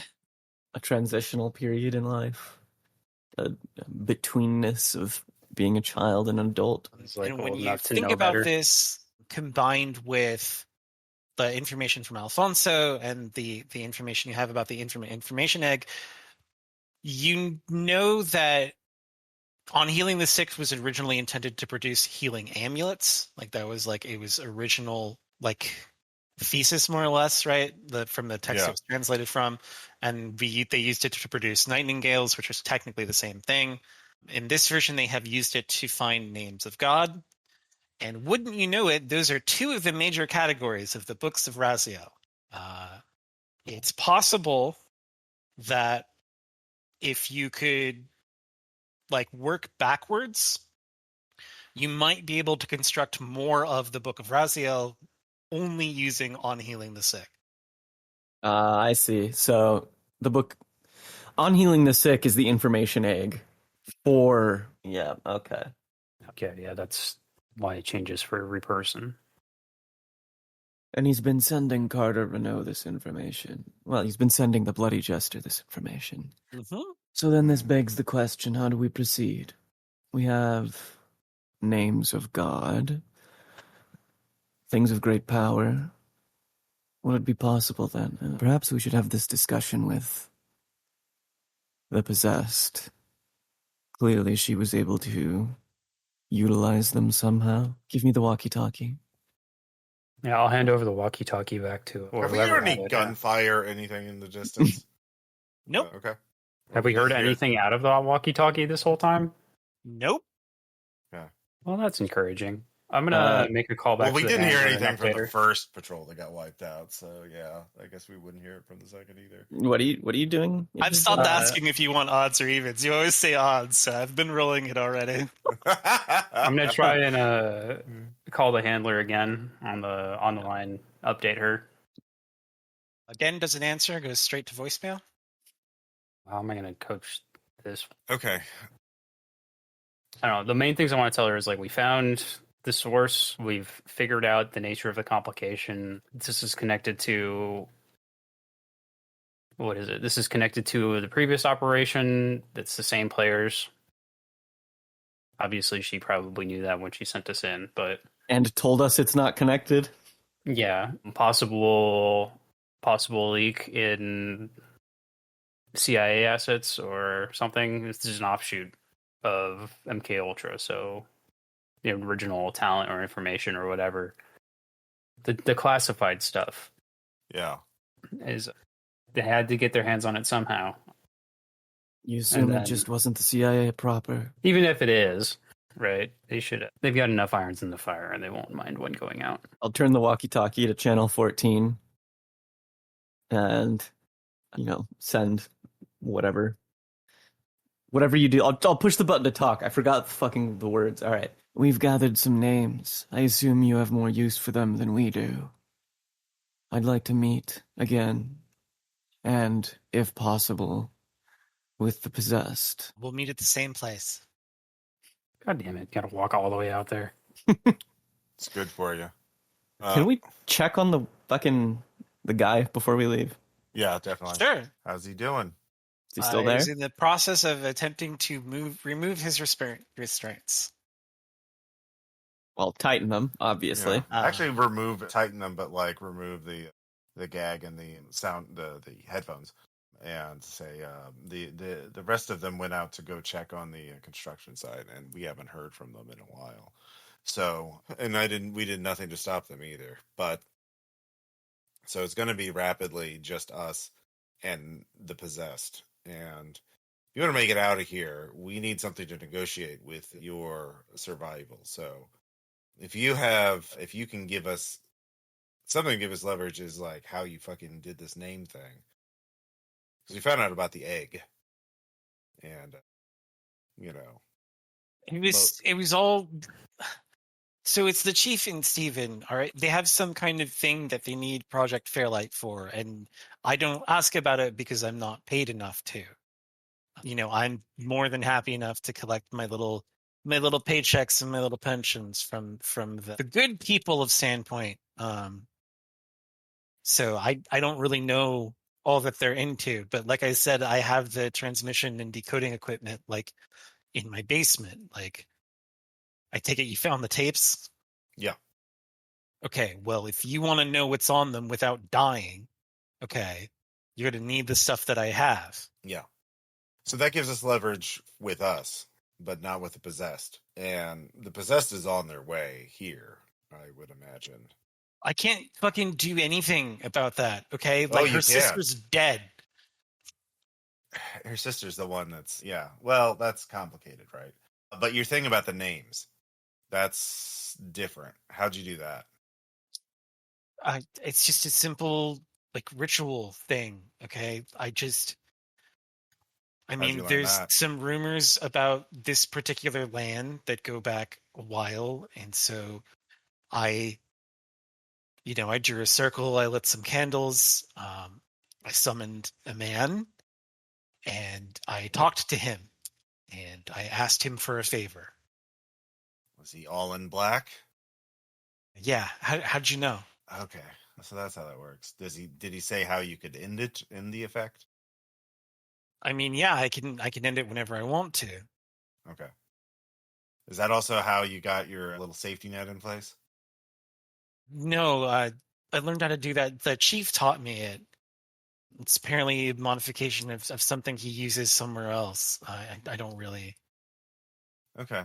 Is there a symbol on your body? No, it's all in the thing we give the kids. I don't need to. I don't need to have one. Okay. All right. Well, if the possessed comes, your best leverage is telling them that they kill you. Your safety net dies. So Yeah, that's the only leverage I have. Is that Yeah. if they kill me, they're going to kill a bunch of innocent kids. So we communicate that to the possessed, then tell the possessed we'll be taking you into custody and disarming this whole project and ending it. And then you'll take us to your basement, and then you get to find out who we're with. But at least that's better than this, right? I mean, I'll take anything at this point. That's good. You're gonna be a good cooperative little witness, aren't you? Or more leverage with the possessed. How much of your regular staff are involved in this side of the day-to-day operations? It's like 5 guys. They don't all help me all the time. It's like in shifts. I need 2 other people while I run the machine. Are they all here, or are they the ones that you sent home? No, they've been home. Like I said, I sent all of my staff out and I called in the muscle. We're going to need the names, and I know that there's okay. some trust required for that, but we're going to need the names. Yeah, I And mean, we'll see if she'll take a trade of them for you. I'll point them out. Okay. Yeah, that's a good leverage. The other participants. Okay. So we'll go to back to the meeting site. We'll negotiate to give them heal in the naming effect. We'll give up the names of the other participants. But first before we do the naming thing, tell them that we need them alive because there's other people who he's holding as hostages. So don't kill them, but here's some other people you can kill. And can we call them here? If the phone still works, hey, you need to come back. We need to clean this up. You make that call first. Okay. Yeah, I'll make that call. All right. So yeah, we'll untie him, take him back to the office, and have him call those people with us listening in on the call. Yeah, he calls them. He gives the script you gave him almost word for word. He's like, "It's over, but I need some help cleaning up." The exorcism was more or less successful, but now we have to handle things. Okay, and then we'll go to the meeting site. Wait. Okay. What? We shouldn't bring him, but we should meet her at the meeting site. If possible, I believe that the Key of Solomon there is significant to the witch's presence. The 2 of you go. I'll stay here, watch him. Okay. Fine. We'll take a radio and beep each other every couple minutes. I don't like this splitting up, leaving. There's nothing to like here. There's nothing. This is the least bad option, but it's still bad. It's up to you, Jennifer. You have to make your own decisions. Yeah, I would prefer not to negotiate with the unnatural entity by myself, but I am going. You better have all of his fingers when we get back. Of course. I don't want to eat him. I'm actually going to take Jormungandr's side. Yeah, we need him. It would be better if we could take him in alive because then he could give up a lot of info in Carter's organization. All right. Right. I understand. Okay. Can I palm one of the cassette tapes with the names of God? Yeah. Need him to be mean, able that's a to roll for talk. All right. I don't? Yeah. Oh, cool. Yeah, I mean, we're going to go. Like, I'm leaving that apes here. Yeah. Yeah. Sick. But I'm taking the gun with me, so... That's fine. Yeah, you have a knife and he's tied up, or at least his wrists are tied. Yeah. All right. Jennifer and I are going in the woods, and I'm going to talk to Jennifer on the way over. Yay! Forgetting both sides of the argument. Yeah. Hey, what do you think of JöRMUNGANDR? She's like, when you have like a bad dream and, or, those nightmares where people are secretly monsters underneath their skin that we had when we were kids, come screaming awake and you'd see things moving in the dark, just your imagination playing tricks on you. It's like, kind of like that. Like, can't get a good read on her. Like, I know it'd be crazy to say that she gives me like a vibe like she's a monster wearing human skin. But yeah, no, I get it, I don't know. because the whole thing about eating fingers, that's not good. Yeah, it doesn't seem normal. It's not. And it's important that we both acknowledge that it's not normal. And we need to keep an eye on her, because if her little hunger gets the better of her, she could compromise both of us in the field. And honestly, I don't have a whole lot of... I have a little experience with this organization. I know anyone in it is going to either be damaged goods or become damaged goods, but like, cannibalism's not great. It's not good. And you need to look out for yourself. And for me, we're the only people we can count on in the field, right? Remember, kids, cannibalism is bad. Yeah. Yes. Like, yeah. it's funny. We had... JöRMUNGANDR and I had a similar conversation on the way in. Oh, yeah? Yeah. Most of the same beats. I'm sure you can imagine that she had a thing or two to say about you as well. Yeah, okay. I get that. Look, I run with high rollers. I pick up a few bad habits. And I'm also very curious about things, although I think this is dulling my curiosity a bit. You can only touch the stove so many times before you realize it's just going to keep burning you. And why would you expect it to change? So until you burn out all of the feeling, and then you can just touch the stove whenever you want. But look, I don't know where this is going. I don't know what's going to happen, but like, I want to go back to my life. I assume you want to go back to your life too. I appreciate my life when I'm not here. Don't you? Haven't you appreciated more about just mundane existence since you started this? No? I will say that it certainly puts some of the shittier office days back in perspective.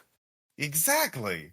Like, just being stuck in traffic, waiting in line, just that feels like I feel relieved now. It's nice knowing that I'm just here doing some bullshit thing. Yeah. So I want to do more of that bullshit. I want to be stuck in traffic more. God, so I need to go back. Kill to be stuck in traffic right now. Yeah. You see? You appreciate more. And look, you just... So I know I have some worrying habits, but like, I'm not biting fingers off. Yeah, you do have that going for you. Yeah. So... And you were the only person that brought a gun. Both times. Yeah. I thought that would be obvious. I figure you're pretty straight-laced, but do you want to do a line? I'll just offer one. Just offering cocaine? Yeah. It'll give you a little energy if you need. It makes you feel nice. Yeah, it makes you feel nice. It wakes you up a little. You've done Ritalin? It's just like that, but more so. Yeah. I'll tell you what. Yeah. Maybe next time. Okay, yeah. Just you let me know. I won't ask again. I'm not that gauche, but I felt it would be rude not to invite at least once. What a heart to heart. Well, I do. Yeah, well, I do appreciate you being honest with me. Yeah, I'm a simple person when you get to know me. I like nice things and learning things and being around nice places and unique places. At least it's an interesting experience. I'm just in it for the experience. I don't have grand ambitions. I've seen what grand ambitions get you. I have to deal with rich people. They're fucking awful. I like having nice things, but Jesus, you get too much money. It's like getting brain damage. Anyways, I'm ranting at this point. We should be focused on the meat. Good talk. I clap Jennifer on the back a few times. Good talk. Good talk. Yeah. So you roll up on the old mining site. Wait, can I do something while they're walking? Sure. So, how long does it take them to get to the fucking thing? About a half hour. About a half hour. About 25 minutes in on channel 14, I'm going to say, what's his name? Pastor Hedman, right? Mm-hmm. Pastor Hedman. I'm alone. I have Pastor Hedman in the admin office. I have the tapes. Come here. We can trade. It'll be in your benefit. God damn it. We would probably hear that. Like, I would be flipping. She would hear that. You're on the same channel. That's why I waited 25 minutes. God damn it. Okay. JöRMUNGANDR. Yes. Roll sanity versus the unnatural. Okay. I make that barely with a 50 under 51. Okay. Take one. Okay. You feel something standing behind you, Oh. and there was nothing behind you moments ago. Okay. And you turn around into the leering face of a creature much taller than you, maybe 7-8 feet tall, with elongated limbs and incredibly long dark hair, vaguely feminine in appearance. There is a thick black ooze that drips out of her eyes, and her mouth is full of terrible gnashing fangs. Okay, great. Is this alone? Is she alone? Yeah, she's alone. Okay. Do you understand me? Kind of, you know that thing dogs do when they turn their head from side to side when they regard something? Uh-huh. It's like that. Okay. Well, maybe. I will slowly... So, all right. Estelle was formerly a wildlife forensic scientist and has likely dealt with a lot of very scared animals due to working in poaching. And I think that despite being lifetimes away from that now, she unconsciously relies on it. She'll fall back to it. Like that, those same kind of behaviors you do to put at ease an animal that is in or could hurt you very easily. So, slowly step. And what I want to do is hold up one of the tapes and then speak. Okay. Can you break the safety net? If you break the safety net, you can kill him. Or whatever it is you want to do. So, it kind of regards you for a little while. And then it holds out an arm, like it is trying to move back the clothing it is wearing. And when it does so, you see there's a deep nothingness where body should be. Mm-hmm. And out of it steps a very haggard, very tired looking, like 5'3" teenage girl. Oh.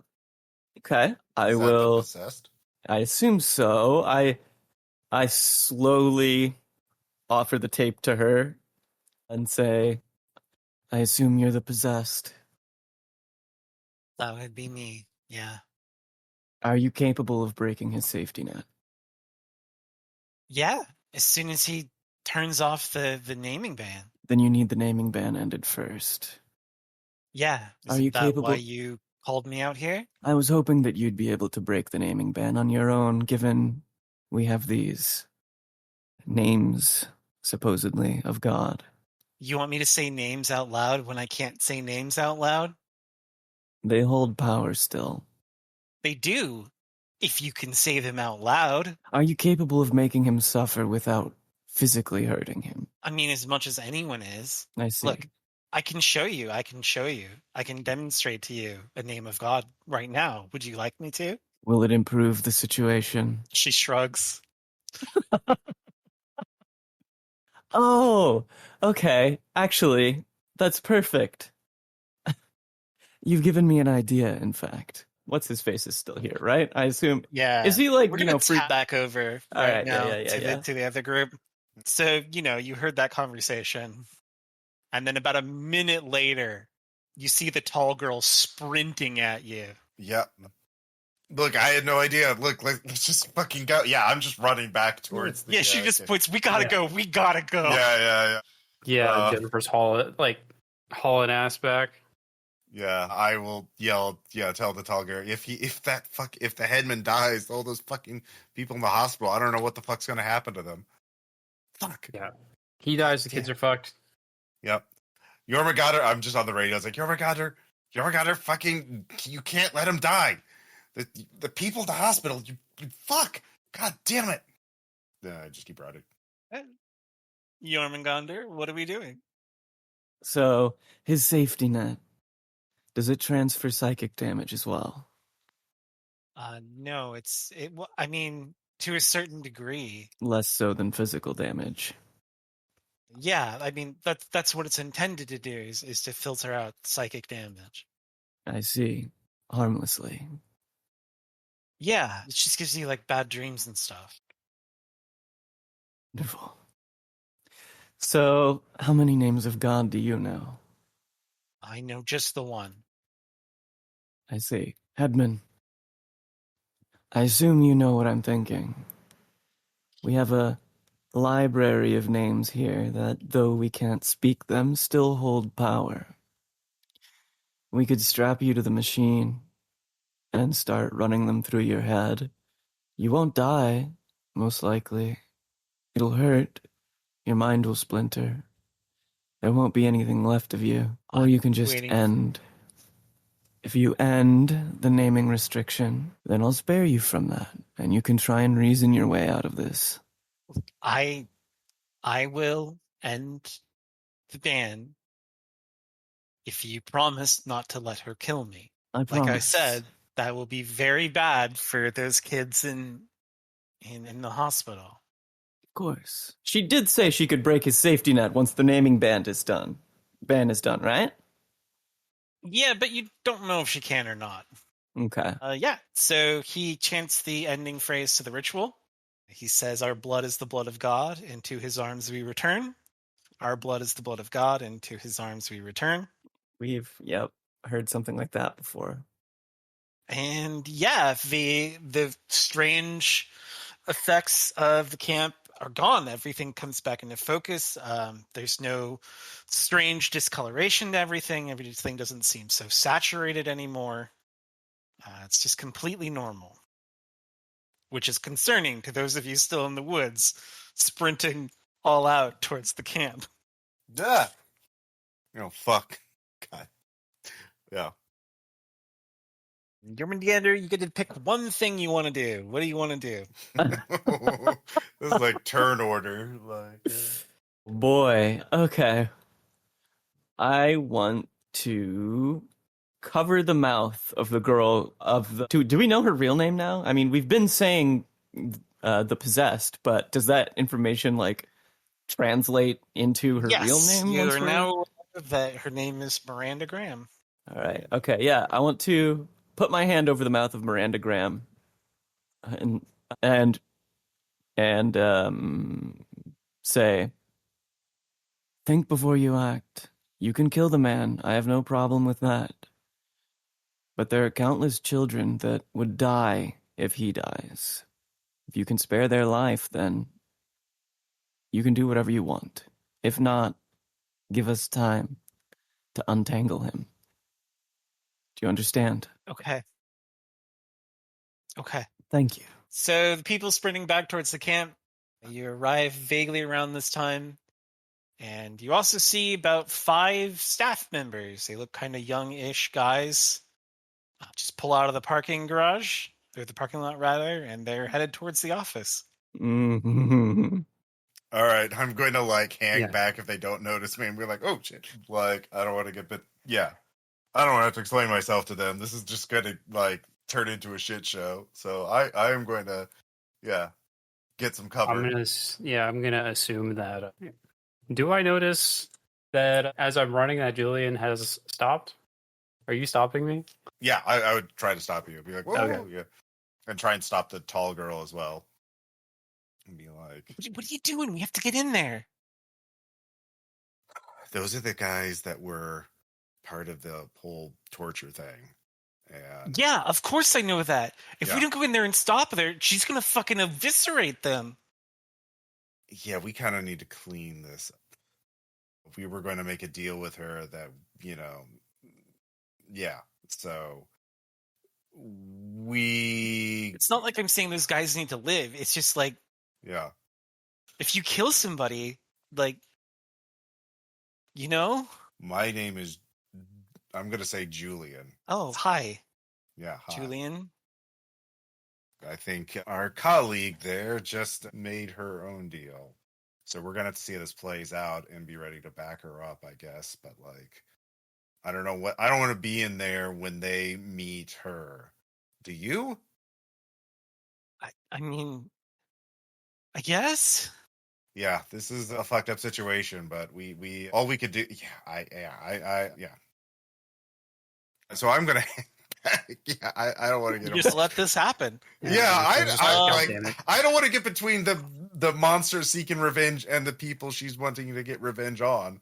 That we said you could kill. Like we lured them here so it could kill her.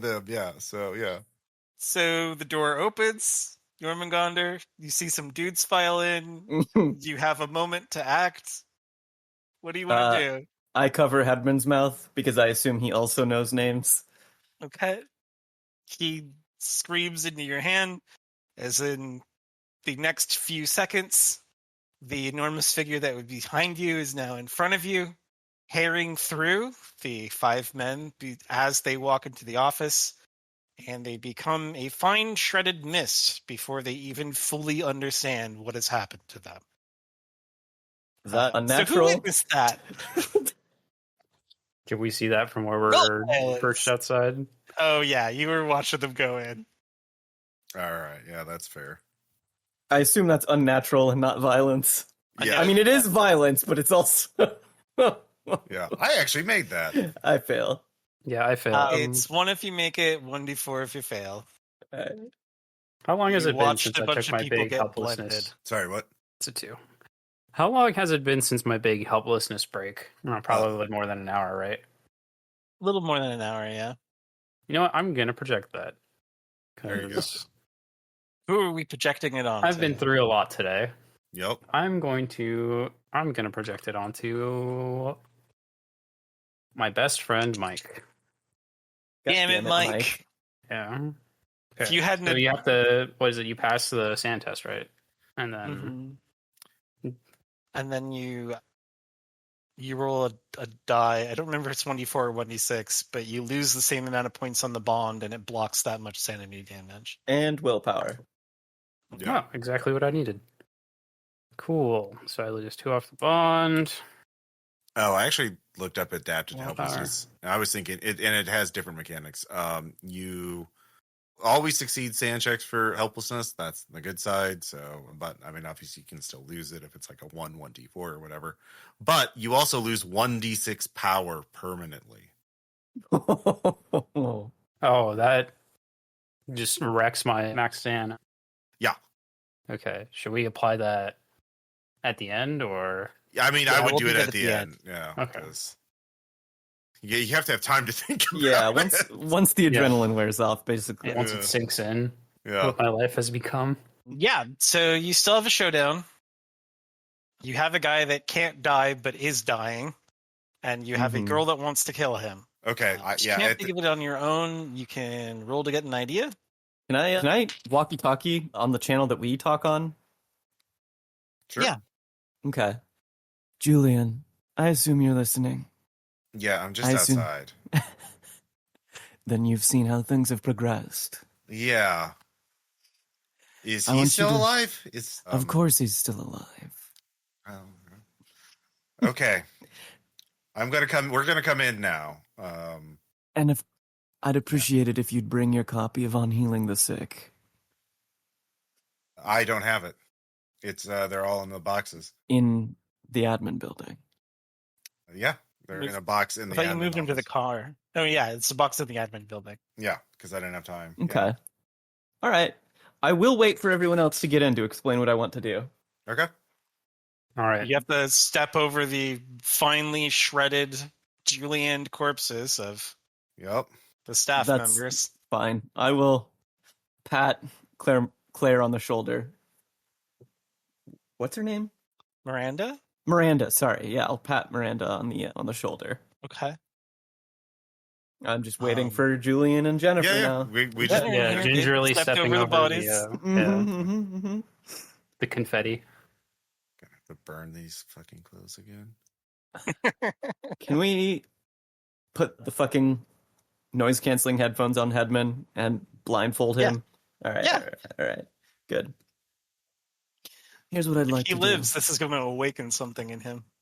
Oh my god! Oh I don't my want to give God. this fucking conversion pastor fucking sensory deprivation kinks. God damn. Hey, the conversion pastor is his cover. He's nominally a child torturer for the continued benefit of mankind. That's the same thing. All right. We have all the pieces. We just need to put the puzzle together. And what I suggest is that using on healing the sick, using a name of God, we untangle him from the net. This, of course, would entail looking at healing the sick and listening to a portion, if not the whole, of one of the names. I can't imagine he would untangle himself willingly. He would if we take him into custody. Yeah, we could have gotten to this point so much easier if we had just made the trade. We just offered the trade. Yeah. You assume that she would have let you take him into custody. I don't think he leaves here alive. I don't think that was ever an option. I think it is. Look, so I guess I would have learned Miranda's name, Miranda. Because I assume she's still here, listening. She's to still us. here. Yeah. You're chilling. Yeah. So you have a choice here. If revenge is more important to you than the lives of the people in the hospital, then there's nothing we can do to stop you. But we can have him, he can end that voluntarily if we take him into custody. And if we take him into custody, he's going to be in a black site for the rest of his life to help find the people who financed him. And that's what we're trying to do, is stop. He didn't do this on his own. There are other people higher up the food chain. And we're trying We to put literally it just got back from the same kind of operation in Japan.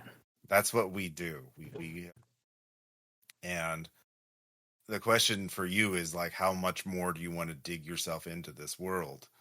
You have a chance now. You could walk away. You could start over. Not many people would know of you. Very few, and we all want to forget what happened here. Is the rest of his life going to be very long? Probably not. Once he wears out his usefulness, he'll be a loose end, and loose ends Lets get out a tied. big sigh, and you can just see her entire mood deflate. And she's like, "Fine, you can take him wherever you want." Okay. He's not getting away with this. He's not going to have a very nice life. He's going to be in a box for what's left of it. And honestly, whatever you did to him, I don't think it's oof. But for you, look, we can't, whatever's happened to you, just, I have no idea if it could be reversed, if this is permanent, or what's going to happen to you. But, like, try to get whatever happiness you can and stop walking down this road. The more you walk into it, the worse it's going to go for you. Look at all, we're just, oh God. Anyway, it's not good. So, And Jennifer Try and pulls find some up her peace. shirt where she got shot with the shotgun. yeah. He's like, That "This is is a from great looking scar. yeah." It's like, I got this from, and she points at Pastor Hedman. I got this from his boss. Yeah. So She gives you a very normal look. so we're not going to stop you. We're not going to even try. It's just try to walk away from this if you can.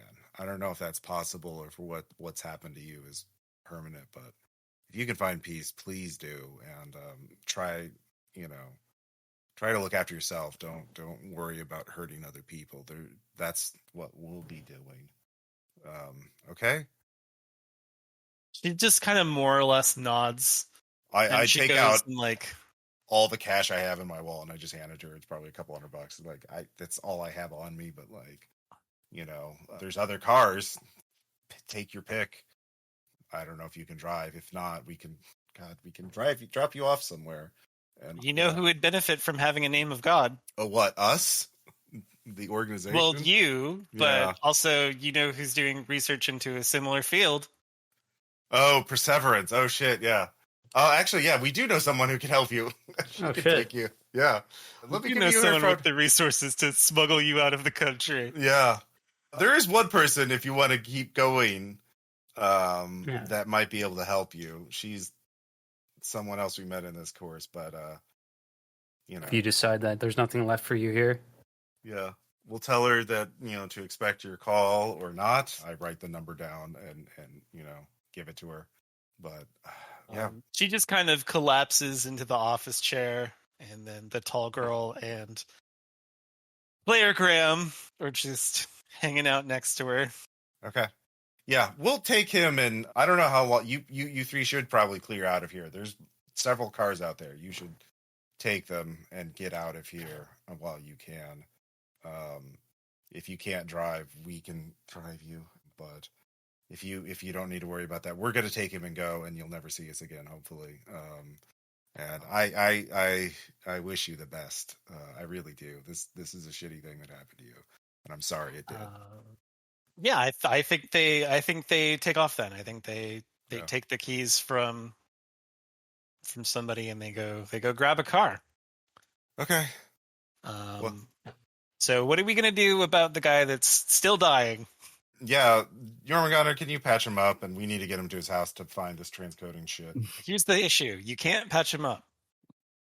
Oh, So- so we take him. So the wound will, as soon as he ends the effect, he's basically gonna die. He's right? dead. As soon as he ends the effect, he's dead. Okay. Oh, I'll lie to him. I say, yeah, we we know about this stuff. We're actually with the government, black ops shit, and we have a team insight coming with something. I yeah. was interested in JöRMUNGANDR's plan involving healing the sick. Okay. Yeah. Do you want to enact that, JöRMUNGANDR? Yeah. Well, okay, here's what I'll do. I will make moves to enact it, and whether or not anybody stops me is up to them. I'm just doing this in the background as Julian's talking to everybody. Oh yeah. If I was talking while I was talking to her, I wasn't. Okay, so here's how we'll do this. I will give you the thing you need to solve this problem, and you will pay me the costs. Acceptable? Okay. Sure. Yeah. Roll 2d6. Oh god. Fuck. 2, 3, so 5. Okay. Lose that much sanity. I'm gonna project that. What is it? I roll 1d4, right? 3. I'm gonna put 3 on Jennifer. Damn. Damn. that's not. And I lose Jennifer's 3 a perfect angel that hasn't done anything wrong. Increase your unnatural by the same amount, by the by 5. 3? Oh, by 5. Mhm. Okay. Interesting. And you receive a revelation. Oh boy. Time seems to stop. Everybody is like still talking, but like at maybe 1% speed. The light of the world around you seems to dim, and you are visited by the figure of a tall man dressed completely in black. Oh, good. And he looks down at you and smiles a alarmingly wide smile and says, "JöRMUNGANDR, what a pleasure to see you." Do I have enough of my wits about me to recognize him? Yeah.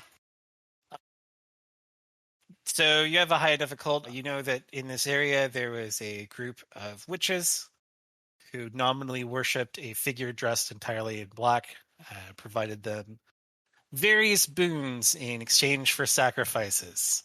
This is absolutely that guy. This is, Stephen. Stephen, I feel you must be mistaken. It says with a grin. Of course. I'd like you to untangle this man from the lives of all the children he's wrapped up with. Or at least instruct me on how to do so. All right. I can do that for you. That's it? That's it? What do you want in return? Oh, don't worry. I will get what I want. Okay. Well, that's not concerning at all. Do I know how to do the thing? Yeah, so anyway, make another sand test. If you get down to like 3 willpower, your character's also like just fucked. Comatose or something? Yeah, it's like a walking zombie. So All right. So I you bring- make that with the 47? Barely. Take one.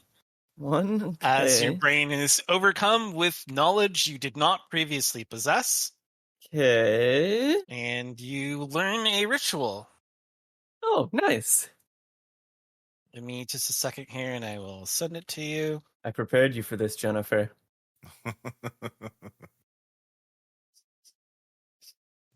Jennifer might be a little bit fuzzy on the details of what that preparation entailed. Oh yeah, Julian is really interested in that book. Oh, hey, Jormungandr said that she might be a liability too. The first step Yeah, of but- hunting is finding the target. That's the first thing that everybody that wants you to believe that someone else is a liability tells you too. That's what's most messed up about being completely blindsided by this. I love that fucking Julian also did this. So Jennifer's right in the middle of this, like, Okay, I am sending you the magic phrase. okay. You repeat this, and you can sever any bond. Any bond. oh. Oh no. Okay. Interesting. Sure, that's fine. Yeah, I'm sure that will work out okay for all of us. All right. Is time moving again normally? Time's moving again normally. How far along are we, like, chronologically? Just finished convincing the girls to leave. Okay. I'll walk over to what's his face. Take off Mhm. the headphones and the mask and lean down to his ear. And repeat, my roar is the roar of God and walls crash at my command. You can see the bonds coming out from him as Mhm. though they are strings attached, and they're oh so tenuous, and it is simple for you to reach out with your fingers and snap them as though you were cutting them with scissors. As the power fades away, the blood is gushing out of his body, and the color rapidly drains from his face, and he is dead within minutes. Do either of the two Oh notice? Jesus. I'm Probably- honest. Yeah, we're probably still all arguing about something. I have to roll 1d3. Oh God. Am I going to get hit by a fuckload of... Permanently lose 1 constitution. 1 constitution. All right. Awesome. Yeah, I'm still absorbed in the whole telling the girls to get away and go find Perseverance or whatever. Okay. So yeah, We're just gonna walk back in and see it now, or yeah, he is bled out on the ground. It's just fucking dead. Jormungandr looks up at you and smiles and says, "It seems that with her departure, he passed." Is that okay? God damn it! Okay, there's no way the 3 of us can clean up this mess. We just have to walk away as quickly as possible. Get his keys. We need to go to his house and clean it, and then we have to leave the fucking state. Okay? I feel like Get we outta should have here. someone else get his house. There's no one else in the We need to- vicinity. Fuck, yeah, that's right. Yeah. That's why they clue us in. Yep. So we're going to his house, then we're going to the airport, and we're Yeah, hopefully no one knows about our involvement. So yeah. Hey, in his house is more equipment. Mhm. It looks like specialized audio equipment, again, hooked up to another computer. So do you want to keep the equipment or do you want to sabotage it, like destroy it? Take it with us if we can, or drop it off at a green box or something. Okay. You'll have to drop it off of a green box, but you can pull the hard drives and look at them later. Yeah, we'll do that. Yeah, that works. Give them to Jennifer. Jennifer's good at computers. She can do all that stuff. Yeah. So you take the flight out of there. You get a call from your friendly, Dr. Britt Bitters. She has no idea what you did or how or if you did anything at all, but the patients are all rapidly improving. The saline solution and blood transfusions seem to finally be taking. She just wants to know what she should tell the families. Tell them whatever you want. Just don't mention me or my associates. Delete all. Tell them, yeah. I assume I have enough. I have a high enough medical/pharmacy to come up with a believable lie. Yeah, so you dismiss it as some kind of like blood-related hematophagic virus. It's just a parasite or something you pick up at camp, and it eats the blood in your body. And it's not a big deal because it can be treated with modern antibiotics and, just a couple of days in the ICU. Not a problem. Everything, like you hear that if you call around to the hospitals, they'll all... I actually guess you couldn't call the hospitals, but yeah. All of the patients recover. All of the kids seem like they're going to be fine. So good job. Nobody important died, I guess. Yay! Kind of. Everybody that deserved it died. Anyone who could testify and say bad things died. That's the important thing. Yeah. No one understood what happened. You think they let him in on enough to testify? Yeah. Well, they could test. Oh, yeah, we did all this horrible stuff to teenagers, and then bad things happen. Oh, you think that the court would actually prosecute that? No, I don't care about the court. I care about the media. I don't want those stories to go viral and spread. No, it's not that they wouldn't prosecute it. It's that those people who saw us there would be able to tie us back to the scene. That too. Isn't it better than if there's no witnesses? So we have a ton more leads for you to do when you do your next stay on the case. Yep. We have 3 more episodes, I believe, or not episodes, 3 more scenarios in this campaign that I think are going to be bangers. And absolutely, Jennifer is not going to learn some things that will make her regret her choice of career. I like the party tensions right now. I'm very happy with those. I'm ready to take on the world now that I'm adapted to helplessness. Yeah, for the successful solving of this scenario, you all get 1d10 sanity back. Ooh. So did we ever learn if that goes above our sand cap? I don't remember. Your sand cap, your hard cap is 99 minus your unnatural. Right. Okay. Yeah. So so yours should be much lower than everybody else's because your natural is quite high. Yeah.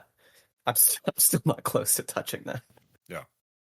So I rolled a die in my little dice tray, and it hit the wall and gave me an 8. And I was like, "Wait a second." Well, are you talking about adapting to unnatural or adapting to helplessness? Oh no, for the sand recovery roll. And 8 sand recovery was great. Yeah. The only issue is I only lost 6 sand. Yeah. You go over. You go over. Oh, sweet. And then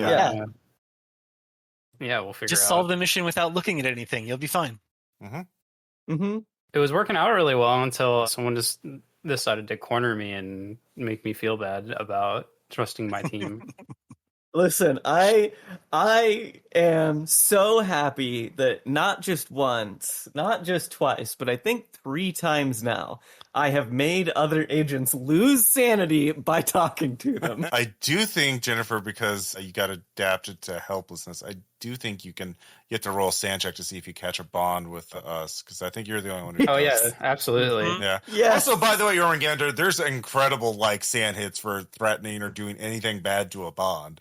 So, yeah. I rolled a 24. Is that I passed my sand roll. Do does that matter if you're adapted to violence and helplessness? You would make it, but I think you still Yeah. yeah. It's like you rolled a successful roll. So like some sand hits are like 1d6. Oh, right. Like learning a bond has been killed is 1d6. So you'd still that's learning they've been killed. Like that's not killing them yourself. That would be like 1d6 versus like 1d6, 1d10. I don't plan on. I don't want to kill either of you. Yeah. Okay. Just like so, if you make your sand check though, Jennifer, you don't catch bonds. I think. Yeah. So you're fine. I got this shitty secret agent job, and I don't even have any work friends. Here it is. You lose 1d6 power though from the. Yeah. If you fail, you gain bonds. Yeah. From the adapted to helplessness, I believe, isn't that it? Adapted to helplessness is you just lose 1d6 power. So just lose that power and it's 4 power. Oof. That affects my max sanity, though, right?